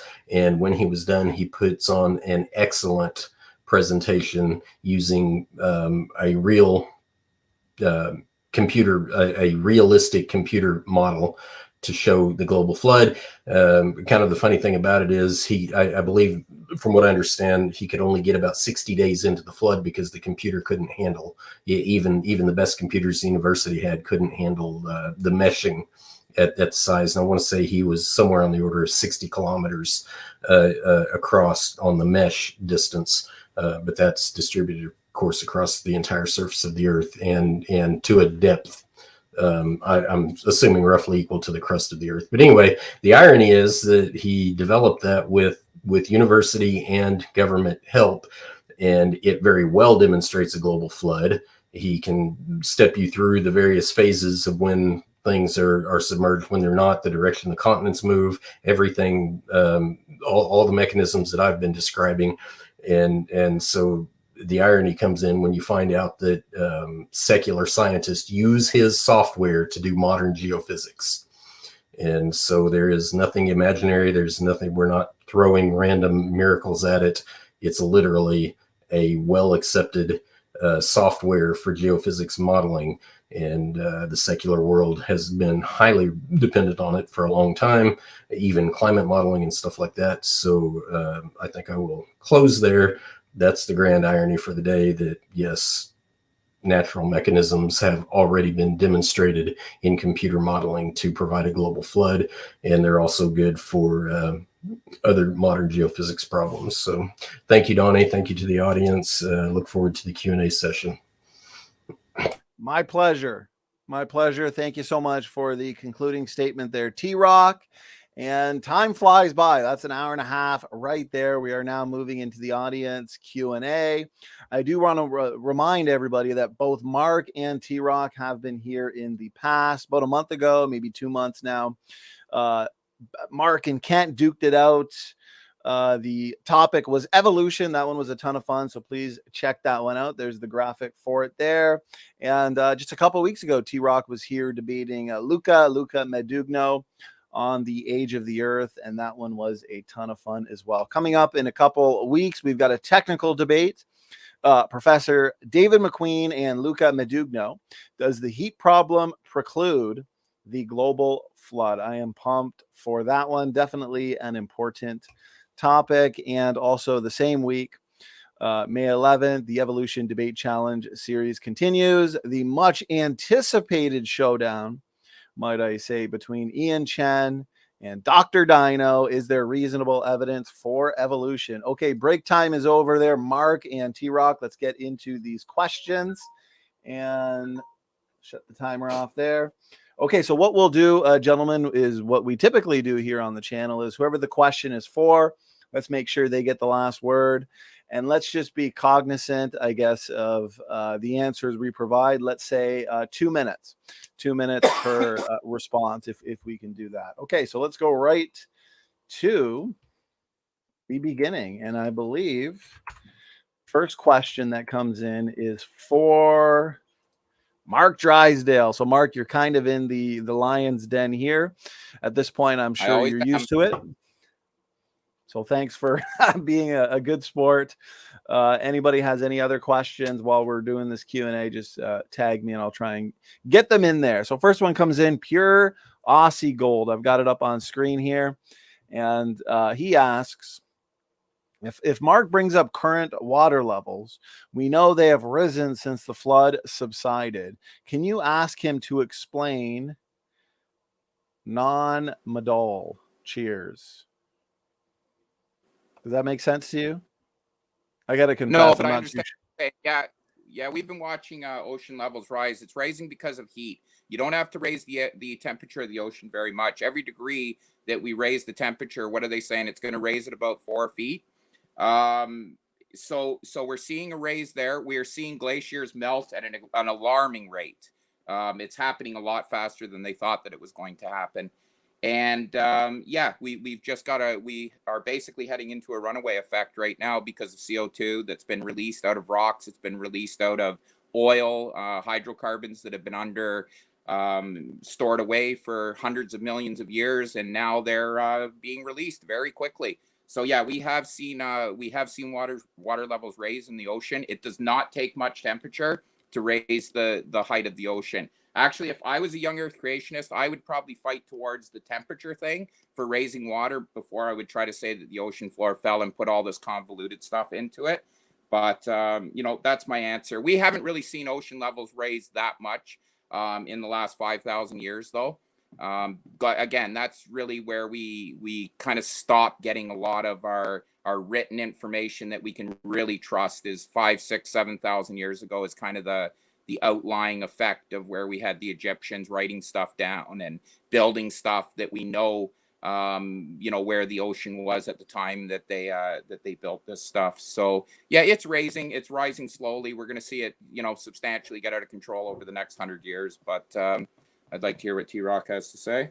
But nothing huge. We're not talking about something that's going to wipe out everything on our continents. We're going to have to go upshore, 20 feet, get away from it.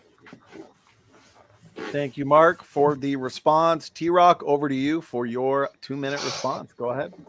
So as far as his comments about the thermal expansion, basically is what he's talking about in water, I don't have a whole lot to disagree with there. 4 degrees C, I believe, is the densest water is. That's the temperature the water's at its densest. Whenever it warms up, it starts expanding, and whenever it cools down to freezing 0 C, it expands again. So 4 C is kind of the balance point. So yeah, a couple degrees, you can change the volume of the water in the ocean. Not a lot to disagree with there. I will say though that yet again he crossed the cause and the effect. He's putting seafloor collapse with water rising, and that's a crisscross of the cause and effect. So water levels rising in present time, it mostly does have to do with glacial melting, that kind of thing, but it's probably not exactly what most people think it is anyway, because ice is also accumulating in some places, even though it's receding in others. But anyway, that's probably enough. Yeah, I agree with everything that he said. Okay, gentlemen, we'll move on to the next question. Looks like logical, plausible, probable is coming out of another retirement. John loves his well-deserved retirements, and he says after show will happen. So the last Mark Drysdale after show was the Kent versus Drysdale debate, and I think we all continued the debate there, Mark, for another 8 hours. So great endurance, I got to say. So guys, head on over to LPP's channel after this debate, and I'll probably have to miss out on it tonight. Unfortunately, I got a lot of work to do, but I'll definitely be listening in. So here we go. Next question that comes in is from Power Word, member for 2 months. Appreciate it there, Power Word. So question for you, Mark. If water erosion is evidence on top of the great unconformity, and the great unconformity is found on every continent, doesn't that prove a flood? And if not, how? Well, the problem again is you only have a year of water. So you've got to do a lot of eroding in a year. And like I've explained before, when you have tidal movement in the ocean, you don't actually have movement of water. You have movement of energy. So the energy to be released has to crash onto something. It has to crash onto a continental plate, and it does it usually, obviously, at the edge of the continental plate, and that's why we end up with all the sand there. The energy is released into the rock that's there, and over tens of thousands of years, it produces sand. It starts wearing away at the rock. The energy, again, has to go somewhere. But, people still think that that waves going across an ocean is a movement of water. It's not. It's an energy wave. It's no different than a sound wave. When you speak, you do not move air from you over to the person that is listening to you. You move an energy wave through the air. You're bumping air molecules against air molecules until it finally gets over to where it's going. That's why it has a speed. But to think that you can have a tsunami in the middle of the ocean, and that water that you imaginarily think has been displaced is doing anything to the ocean floor, it's not. It's just a movement of energy. And you can prove that by diving under the water just below the wave crown, and you will see there is no movement of water. It's an energy that's on top of the water. So what he's talking about there, you just don't get enough movement of water to cause any substantial amount of erosion unless you've got pieces of the continent still sticking above the water level for the energy to be pushed up against something. I don't see where covering the entire Earth with an amount of water would cause any amount of erosion, especially if it was completely covered. The energy would just continue to circle the earth and build and build. Okay, appreciate the response there, Mark. Power word, thanks for the question. And over to you, TRock, for your response. So yeah, that response was steeped very much in not science and not real life. Engineering 101, energy equals 1/2 mass times velocity squared. If the mass has zero velocity, energy is zero. So the mass has to be moving in order for it to have energies. You can't say there's energy without mass moving. All forms of Newtonian physics, if the mass is sitting still, energy equals zero. So besides that, he says there is no way to get erosion subsurface. Absolutely not true. You can think of it in terms of wind and air. Our current global climate is dictated by wind patterns coming from different places. Some people are familiar with concepts like El Nino. It's basically a warm air current coming across the ocean. The point is that in wind, it literally flows like a river, flows like a river in the air, and the water does the same thing. Anybody who's flown an airplane kind of knows this. You change elevations just a little bit, and you hit bizarre turbulence, and what you're hitting is basically equivalent to river currents. However you want to quantify that, by channeling or wide river flow, more like laminar flow, it doesn't matter. The point is, you need to study up on some hydrophysics a little bit, because you can have underwater currents that literally flow like rivers, move great distances, and carry huge amounts of sediment with them. We're talking in the context of the flood here and unconformities, and I've already pointed out that the only way you can have the ash layer with homogeneous sediments on top of it is through rapid water deposition. If any of that had sit there for any length of time, the bio world would have taken over, and there would be lots and lots of evidence in there, but there's not. Thank you. And like TRock, I said, last word, Mark. Go ahead. When I spoke about how energy waves, for instance, sound is transported, did I ever say that nothing moved? No, I said that air molecules bump up against air molecules.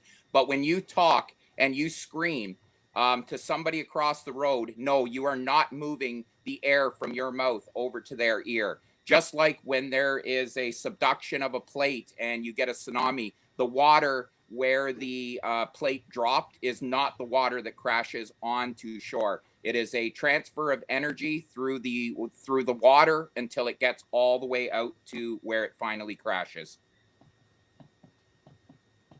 And what he's basically talking about, yeah, we know about currents. Of course, there's currents. That's caused by the rotation of the Earth and the differing temperatures. We understand currents, but we don't see enough in currents that we would expect the type of erosion that we're talking about here in 6,000 years that this Earth's supposed to have been here. Like, how do you explain the cliffs of Dover, in 6,000 years? Just so many things. But again, I'm getting off subject. Go ahead. Okay, thank you for the responses, gentlemen. Wesley Coleman here says, so it looks like there's a little bit of a battle in the chat. Who is going to be having the epic dumpster fire after show? Wesley Coleman. If you're not subscribed to Wesley's channel, please make sure to head on over there and subscribe. He's putting out material related to the creation evolution debate and logical, plausible, probable. He sent in another super chat. Guys, I appreciate the support. You guys are the life and blood of this channel. So he says mine has already been deleted. It's on to you, Wesley. So it looks like the after show is actually going to be on Wesley Coleman's channel. So Wesley, please give the link in the chat so people know where to go. Okay, next question comes in from Truth Defenders. And believe it or not, the question is for you, Mark. So Truth Defenders asks, how does Mark explain sea or ocean fossils on mountain tops? Well, we know how. They're on the edge of the continental plates, and we know that the ocean floor is subducting under the continental plates, and it's lifting it up. There's no magic to it. You get people like Kent Hovind trying to pretend that stuff that hangs out on the bottom of an ocean's floor like clams have all of a sudden made their way up to the top of Mount Everest. How would that even happen? How would they even get up there? It's silly. We know how stuff is up on the tops of mountains. The same as like I said, the cliffs of Dover. They're little microbes that have built up over millions of years. We can look at coral reefs, hundreds of thousands of years of buildup. We can see how they died out. We can see the change in heights of the ocean floor. This is all stuff that we know that when plates ram themselves together, it lifts it up and wears it down. Over to you, TRock, for your response. Okay, so this is a great question. I think I'll clarify the long age position real quick. They believe very slow and gradual uplifting over the course of millions of years. Little bit of application physics is in order here, so you can actually do this math yourself. If you approximate a mountain like a triangle, the center of gravity of a triangle is 1/3 of its height, and you're assuming, of course, it's sitting on a flat level surface and the triangle is pointed up and it's a symmetrical triangle. But anyway, 1/3 up. So what that means is you can write two equations and actually approximate continental drift speed in the past by mountain height. I've actually done this on an Excel spreadsheet, and you can use a wide range of ratios and still come up with a fairly narrow band on velocity that you need. But what you do is energy, I gave the energy equation earlier, E equals 1/2 mv squared for Newtonian physics. There's another energy equation that's mass times gravity times height. So again, approximate a mountain like a triangle. And what you do is you basically simultaneously solve the two equations to get what V is. And when I did this, I did not know what I would get, but you don't have to know the actual numbers. All you have to know is the ratio of mountain mass to continental mass to be able to do this. It's just a ratio. So you can call one of them 1 and call the other one 1,000 or whatever. But when you simultaneously solve, what you come up with is a range between 1 and 2 meters per second, which is, and it is an incredible amount of energy. It's a fast moving continent, much faster than the secular paradigm allows for. I understand that. But when we look at mountains, they have to be the product of either slow movement or very fast movement. And so we look for other signs like folded solid rock in the mountains. You can't bend rock like that under any circumstances, except for hypothetical made up, what if scenarios that aren't realistic. But the tight folds in the mountains demonstrate very well that the uplift happened rapidly. So I believe it was Ord and probably Baumgartner both had calculations that fell right in the same range that my personal calculations did. And I don't even know what method they used. I just used the basic energy equations and came up with something very close to what they did. Again, the telltale sign is in the folded rocks. Appreciate it, Well, TRock and Mark. Final word. Go ahead. We know that metamorphic rock can bend. We've seen it under pressure and heat that it can bend. But that's not the point. Again, the problem is he's talking about perfect triangles, which mountains aren't. You can look at one mountain, I guess, on its own, and eventually it'll form a triangle as it wears away. The center of gravity of the mountain, I don't know what that has to do with anything, but I would ask him in his equation, and I would like him to answer this. In your equation, how much energy are you putting into friction of pushing of the two plates against each other and subducting the one plate over top of the other one? Where in your equation are you allowing for that? And you probably are. I'm just asking you. And what percentage are you putting into the friction of the two plates going under each other? So that's a really good question. Definitely one that deserves an answer. So there are basically a couple different forms of mathematical modeling like that. And what I'm doing is more of a global scale modeling. And what that means is certain parameters, you don't know what they are. You have no way of measuring them or including them. So you take a slightly different approach and you make the boundaries of your conditions wide enough that they can compensate for it. And that's essentially what I did. I made the boundaries wide enough. In other words, the ratio of the mass of the mountain to the continent. By making it very wide, you allow room to either, well, add in the other energy absorption factors that you're alluding to, and what that would naturally do is shrink in your boundaries. But the point is, I leave the boundaries wide open enough. I don't have to directly calculate those or include them at all. I just have to leave room for them in my answer. No, I agree with what you're saying, and that's a good answer. But I have no doubt that mountain ranges could be pushed up at 2 meters per whatever you talked about there. And I have no doubt that they can be pushed up slowly. I don't know that you could ever say that a mountain range could not be pushed up quickly, but it can also be pushed up slowly. And I think he agrees with that. I think we're both kind of agreeing on that. And that was a good answer. Okay, appreciate it, gentlemen. Thanks for making this question and answer portion engaging and a lot of fun into the audience. A lot of great questions. I appreciate it. So here we go. Wesley Coleman has posted the link to the after show in the chat, guys. So please make sure to check that out. Okay, a couple more questions to go, and we are going to wrap this up at the 2-hour mark. So here we go. Question from Cool Jesus. Thank you so much for the question. This one is for you, TRock. So he says, question for TRock. You hinted at Green River, the Green River Formation, as a flood deposit. Most young earth creationists I've read argue that it is post-flood. Why do you disagree? Any thoughts on that, TRock?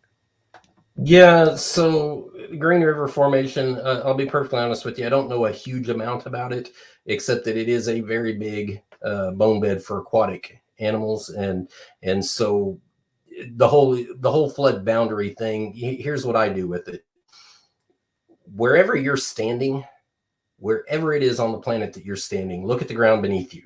If you can discern that the ground underneath you was formed by a local catastrophe or by the ice age, then that is not the flood boundary. But if you can discern that the ground underneath your feet was not the result of local catastrophe or the ice age, then you are standing on the flood boundary. So it could be Cambrian in one place, it could be Mesozoic, or whatever.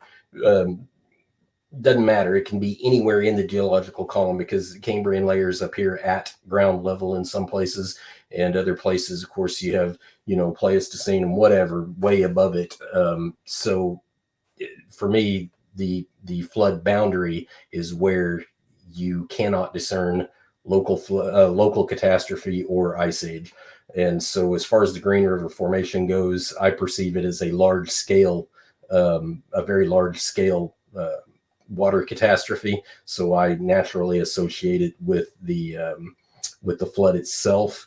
And one of the problems is people who try to associate a particular geologic layer in the standard geologic column, people who try to associate any one of those with a flood boundary invariably run into anomalies somewhere on the planet, where all of a sudden their idea of that being the flood boundary quits working. And so that's basically why. Appreciate the response, TRock. Mark, over to you for your response. Usually when we find huge amounts of deposited fossils, or even as of today, like we see on the Amazon, we find places along the shore of the Amazon where tens of thousands of bison, tens of thousands of, Cape buffalo, I guess you'd call them over there, have drowned, and they've made their way down the river, and they have been deposited in certain areas. It is usually when you find high concentrations of fossils, or even, like I said today, bones of animals, you find that it's in an area where the turbulence just allows the animal to settle out, and you get thousands and thousands of animals there. You also would expect to find a lot of animals near water. Animals drown near water. Animals are killed near water. We know that. Again, Cape buffalo, tons of them are taken down by crocodiles. Look at the tar pits in Los Angeles. The animals go there, and they end up getting sucked into the tar, and we find tens of thousands of animals there. The saber-toothed cats, all the different cats. Anywhere that you've got a area that isn't suited for the animal that's hanging out there that can drown, you're going to find it near water. Water is a huge hazard for any terrestrial animal. It always has been one of the most dangerous things for terrestrial animals is water. And like I said, you get a river that goes into a corner, you get an area where these animals settle out, and you get huge amounts of deposits. So I'm not surprised that you have areas that are now me putting it in place before or after the flood. Obviously, I say there is no flood, and I say it's probably going back tens of thousands of years, if not hundreds.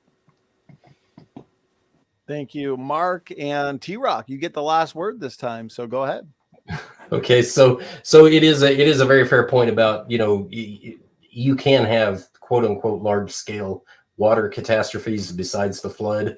They won't be at that magnitude, of course, but like the Ice Age, for example, particularly during the end of the Ice Age, when broad scale melting is occurring, you can have breach dams and things like that do produce, hypothetically produce large fossil beds from marine creatures. We're talking about a different thing than like where woolly mammoths and stuff like that are found. But in the case of the Green River Formation, I believe the scale justifies associating it with the flood, not a Ice Age catastrophe. Okay, appreciate it. And what we're going to do, gentlemen, is wind it down with this last question. And this question is for the both of you. So this will be a good place to wrap it up. Redefine Living sends in a question, and a question for both. Are you aware of the secular genetic study of the woolly mammoth, which puts the Ice Age back around only 5,000 years ago? I guess since TRock started on the last question, Mark, if you'd like to, you can start here. Yeah, again, it's outlying stuff. We know that the woolly mammoth, we've moved it from about 10,000 year ago extinction to we're finding it now on islands and areas that we think that it may have made it up to 5,000 years ago before its extinction. But we're not saying that the woolly mammoth was cleared out or done away with by the Ice Age. Nobody's ever thought that. That is not how we believe that it died. We believe that it was hunted to extinction for the most part. So I don't know where it moves an Ice Age. An Ice Age is a very slow acting thing. It does not happen overnight. It's a very slow thing. And to put a 5,000 year, I know that he just said that it only lasted 500 years, but to put a 5,000 year pin on anything that has to do with the Ice Age is a very narrow pin to be putting on something like an Ice Age. Ice Ages come and go in very slow cycles. All right. Appreciate the response there, Mark. Over to you, TRock, for your response.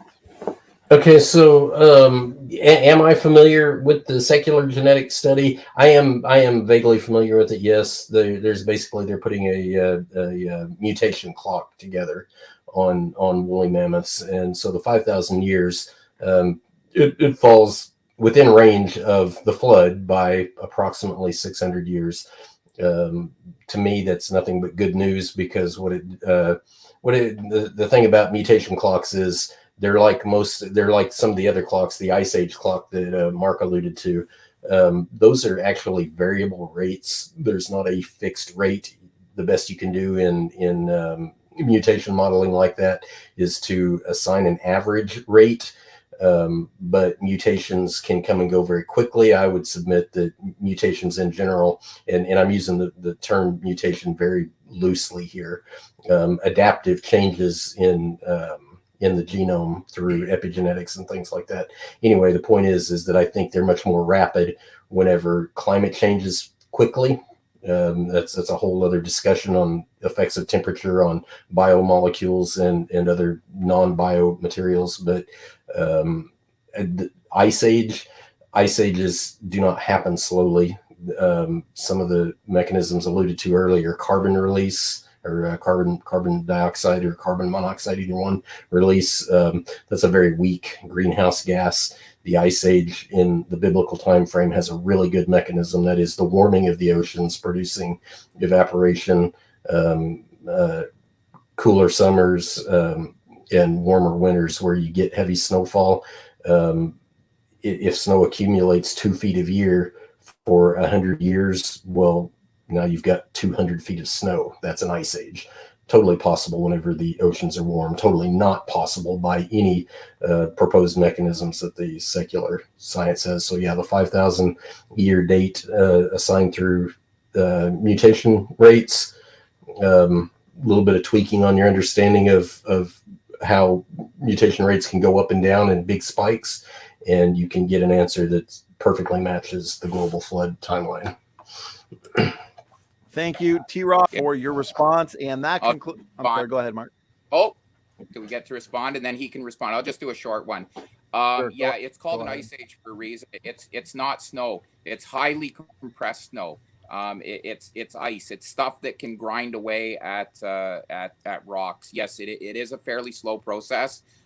Even during the ice ages, it builds up during the winter months. The winter months get longer and longer, but it's through compression. Ice gets very, very dense. And yeah, we'll just leave it at that. Thank you, Mark. And TRock, quick response.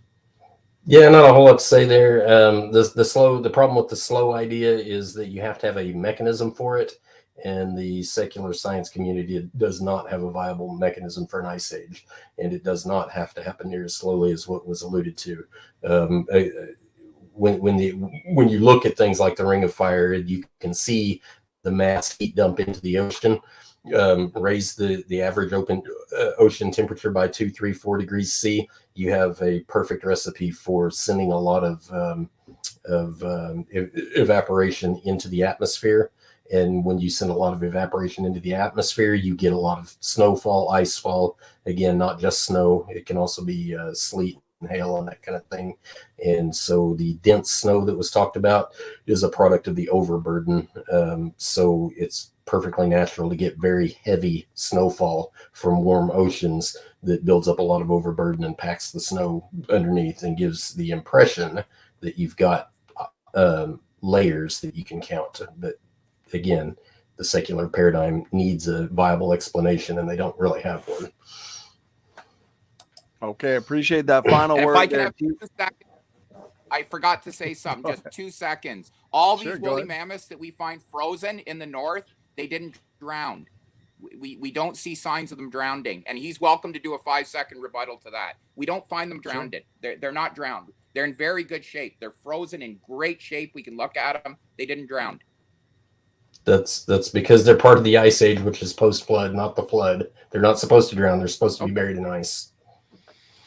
So they made it through the flood and then went through an ice age, or did the ice age come before the flood? Well, I've already explained this. The flood is the mechanism for the ice age, so the ice age comes second, and there only have to be 2 living woolly mammoths on the ark, and then even at a very slow population growth rate of let's say 50 years or whatever, plenty enough time to get tens of thousands, even multiple millions of them in by the time the end of the ice age happens. That says you. That is wrong. But we'll that says biology. I thought you understood biology and reproduction rates. We wouldn't be dealing with extinction right now if it only took 50 years to bring animals back. We can't even do it with human intervention. Get the animal population that you're talking about. Let me ask you a real quick question. What is 700 divided by 50? Why are you asking me that? Because it's a basic biological concept. 700 divided by 50 is 14. What is 2 to the 14th? What's this have to do with anything? We don't see it today. We do not see animals that are making hundreds of thousands of copies of themselves in 50 years. If we did, we would not be worried about lions going extinct within the next 25 years. I didn't say 50 years. I said 700 years. You said 50. You said over 50 years we could get thousands of copies of these animals. No, that's not what I said. You didn't hear me. Okay. I said 50 years was a population doubling time. Well, we can double the population of one overnight. So that is a very Thank you. That means nothing. Okay, let's wrap it up there, gentlemen, TRock and Mark. I'm really glad that we got this working and got this debate going. It was a ton of fun. We've had a great chat. We still got over 80 people here enjoying this very engaging debate and also very technical. I enjoyed sitting back and listening to you guys discuss some of these finer details and technical points pertaining to the global flood. So, Mark, TRock, thank you so much for doing it. Let's have some final kind of thoughts before I shut it down. Mark, again, thank you. Any last words you wanted to make before we wrap it up here? No, just thank you so much, TRock. I don't mean to be disrespectful. I really don't. When you bring science, I just don't like science being warped to the least probable conclusions. I think there's easier ways to explain things where we don't have to warp science. And it's just really tough when we start bringing science into stuff that's just, it's not the easiest answer. It's actually the hardest answer. And we've got a lot of things going on for the flood to happen. And I don't think it's a sensible way to accomplish the wiping out of all the animals. I think there'd be an easier way for a God to do it. Thank you, Mark, and TRock. Thank you again for doing this debate. And any final thoughts, final words? Yeah, thank you, Donnie. Thank you for the opportunity to let me be on here. Thank you, Mark, for joining the discussion. I enjoyed the conversation back and forth. I always like hearing the opposing view perspective to see if I can actually apply science and physics to it. Thank you to the audience for tuning in. Sometimes I wish we had time for more questions. That's, to me, a really fun part of it and a good way to get the audience engaged. Anyway, I'll leave it at that. I think we covered a lot of ground. I think I provided some really good mechanisms that justify a global flood through natural processes without appealing to a bunch of miracles and that sort of thing. But let me clarify real quick where miracles are concerned. I am not one that shies away from the idea that miracles do happen. Basically, I limit my use of applying miracles to history where the Bible provides them. If the Bible provides a direct causation, such as God said he parted the Red Sea, I can invoke a miracle there because the Bible said that's what happened. I strictly try to avoid it whenever the Bible does not mention them, and I think I pretty much demonstrated that tonight. But I'll sign off with that. Thank you guys. Appreciate everything, and see you next time, hopefully. My privilege. Thanks again, guys. I look forward to having you both back on the channel and platform for future debates, hopefully related to topics such as this. So, guys, I will be back here in about 15 seconds as I let the debaters out. I'm going to spend a few minutes going over some website additions and updates, as well as a few reminders in terms of shows for the next month or two. So that being said, we'll see you in 15 seconds. And again, Mark and TRock, thanks for doing this.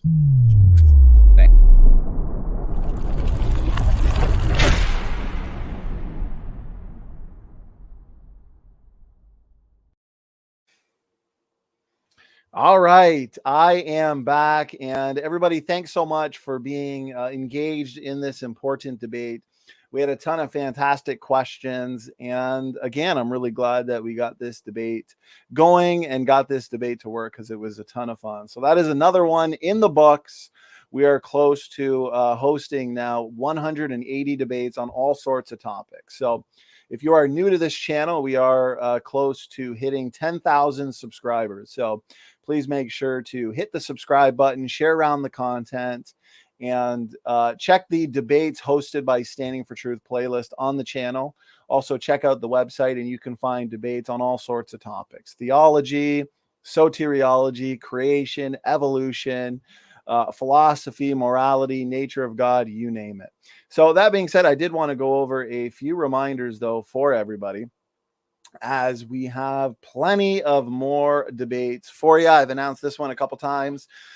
In a couple weeks, Luca and Professor McQueen will be here debating the heat problem. This one is going to be technical, and I am looking forward to this discussion for sure. We've got a ton more debates in the 2022 Evolution Debate Series for everybody. Ian Chen and Kent Hovind in a week or two.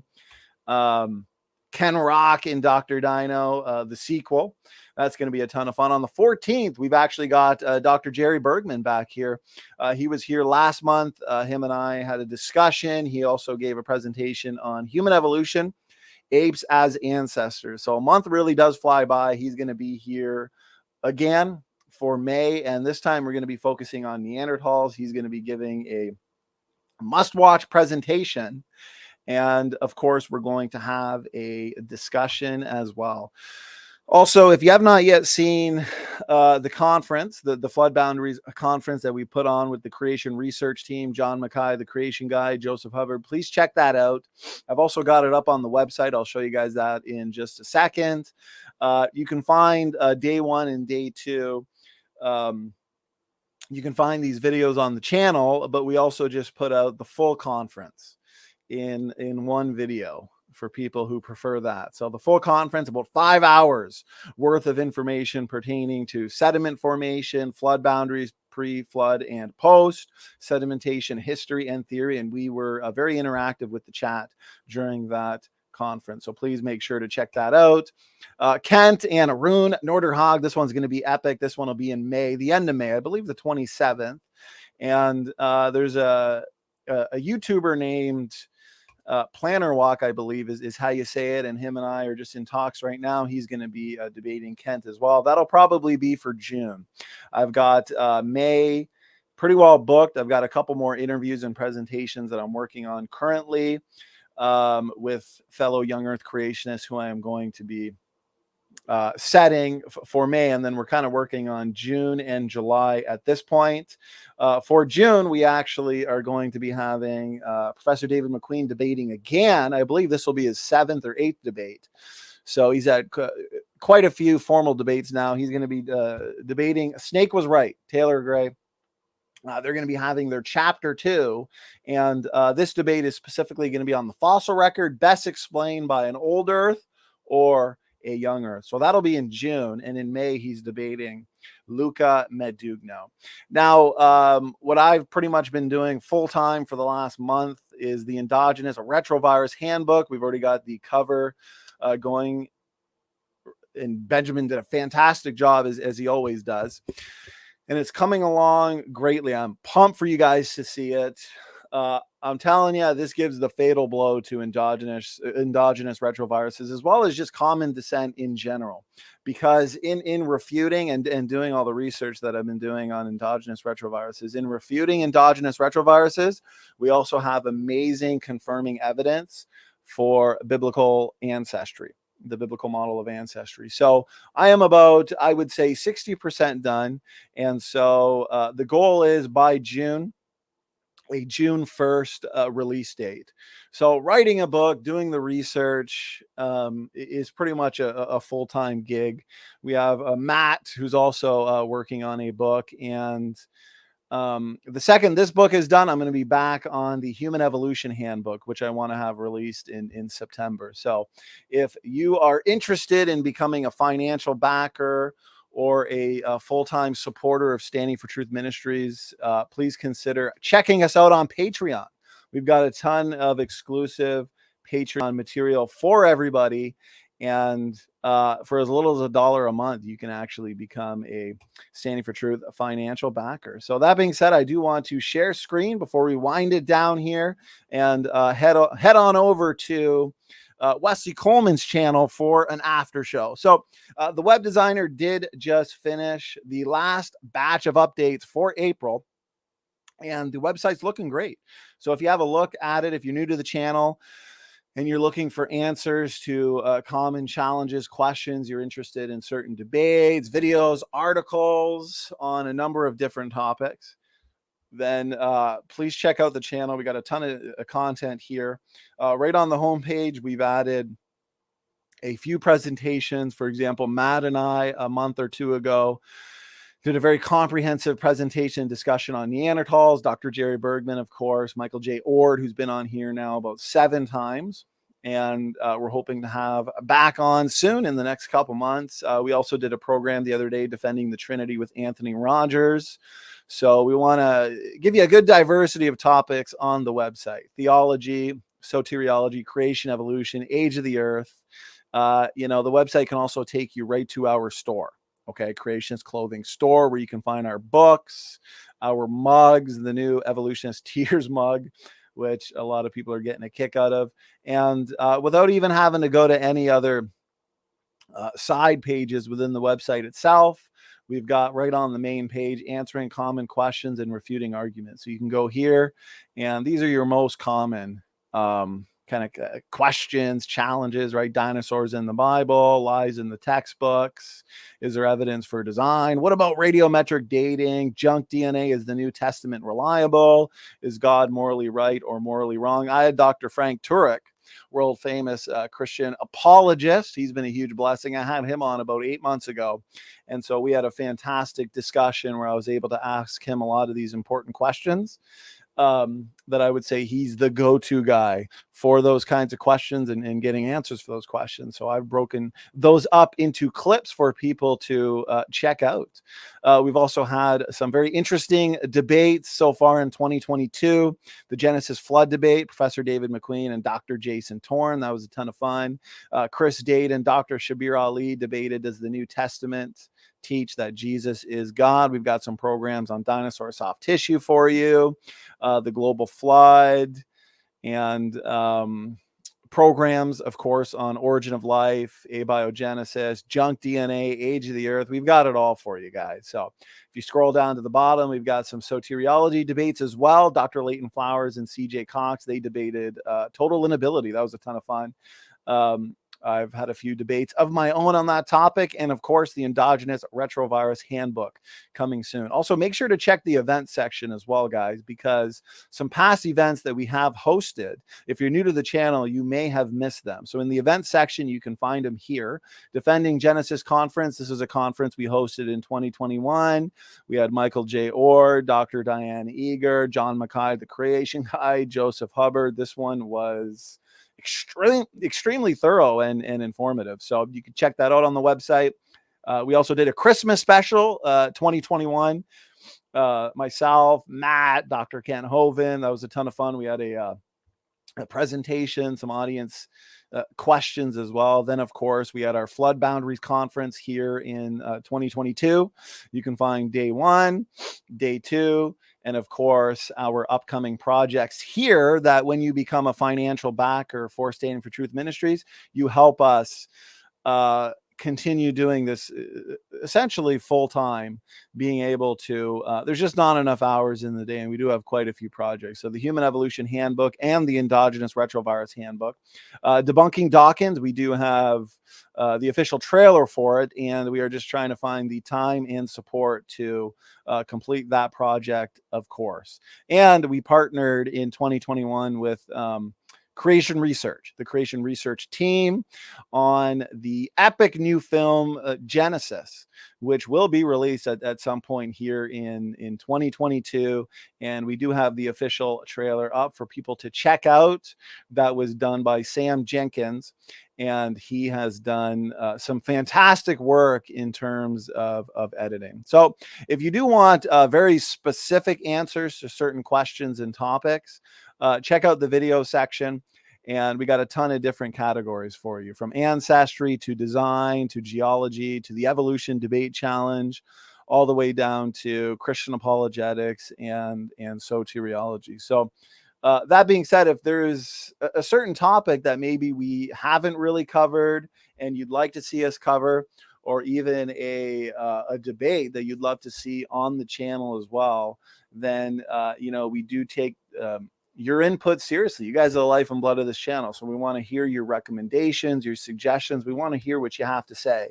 And so if you let me know, that'll give me an idea into what lectures, presentations, debates I need to arrange. I'm the one that does all the emailing, hours a day in terms of emailing guests, setting up debates, interviews, and future shows for everybody. So the last thing I do want to remind everybody is time is flying by. And so we've got our epic main event that we scheduled a few months in advance. So a couple powerhouses in the world of soteriology. Battle of the Roberts. Robert Wilkin and Robert Sungenis, they are going to be debating salvation by faith alone. Does the Bible teach salvation by faith alone, or salvation by faith plus works? There's going to be a strong focus on Romans 2:13 in this debate. And the format and structure for the debate that we've agreed upon is very interesting. There's going to be a lot of cross-examination. It's going to be very fast-paced, engaging, interesting. I'm really looking forward to this. So that one is June 9th, and that one is going to be here in no time. So again, set your reminders. I did a very lengthy and thorough interview with Christopher Cernicke from Christ Jesus Ministries. He has a fantastic channel. He's putting out some great interviews, and they're in the midst of editing that one. They interviewed myself, and we got into a lot of interesting topics, actually, and also into kind of the history of in the last 3 years, that is, of how Standing for Truth Ministries came to be. And that, I've been notified, will be released June 25th. So that'll be a fully edited, very professional interview that I'm excited for everybody to see. So that's it. That's kind of all that comes to mind, guys. Thank you for tuning in. Let me just check the live chat again real quick. And One God is now here. Good to see you, brother. Sister Cheryl, Brother Jerome, Honesty Angel, Jungle Jargon, Nori Davis. Good to see everybody. Just the last few people that I've seen pop up here. So again, thank you so much for tuning in. That's another one in the books. Please share around this content, as critical thinking is important and the truth is important as well. We will see you guys over on Wesley Coleman's channel for the after show. And if you're not yet subscribed to Wesley's channel, please check it out and hit that subscribe button. Standing for Truth is out. God bless everybody.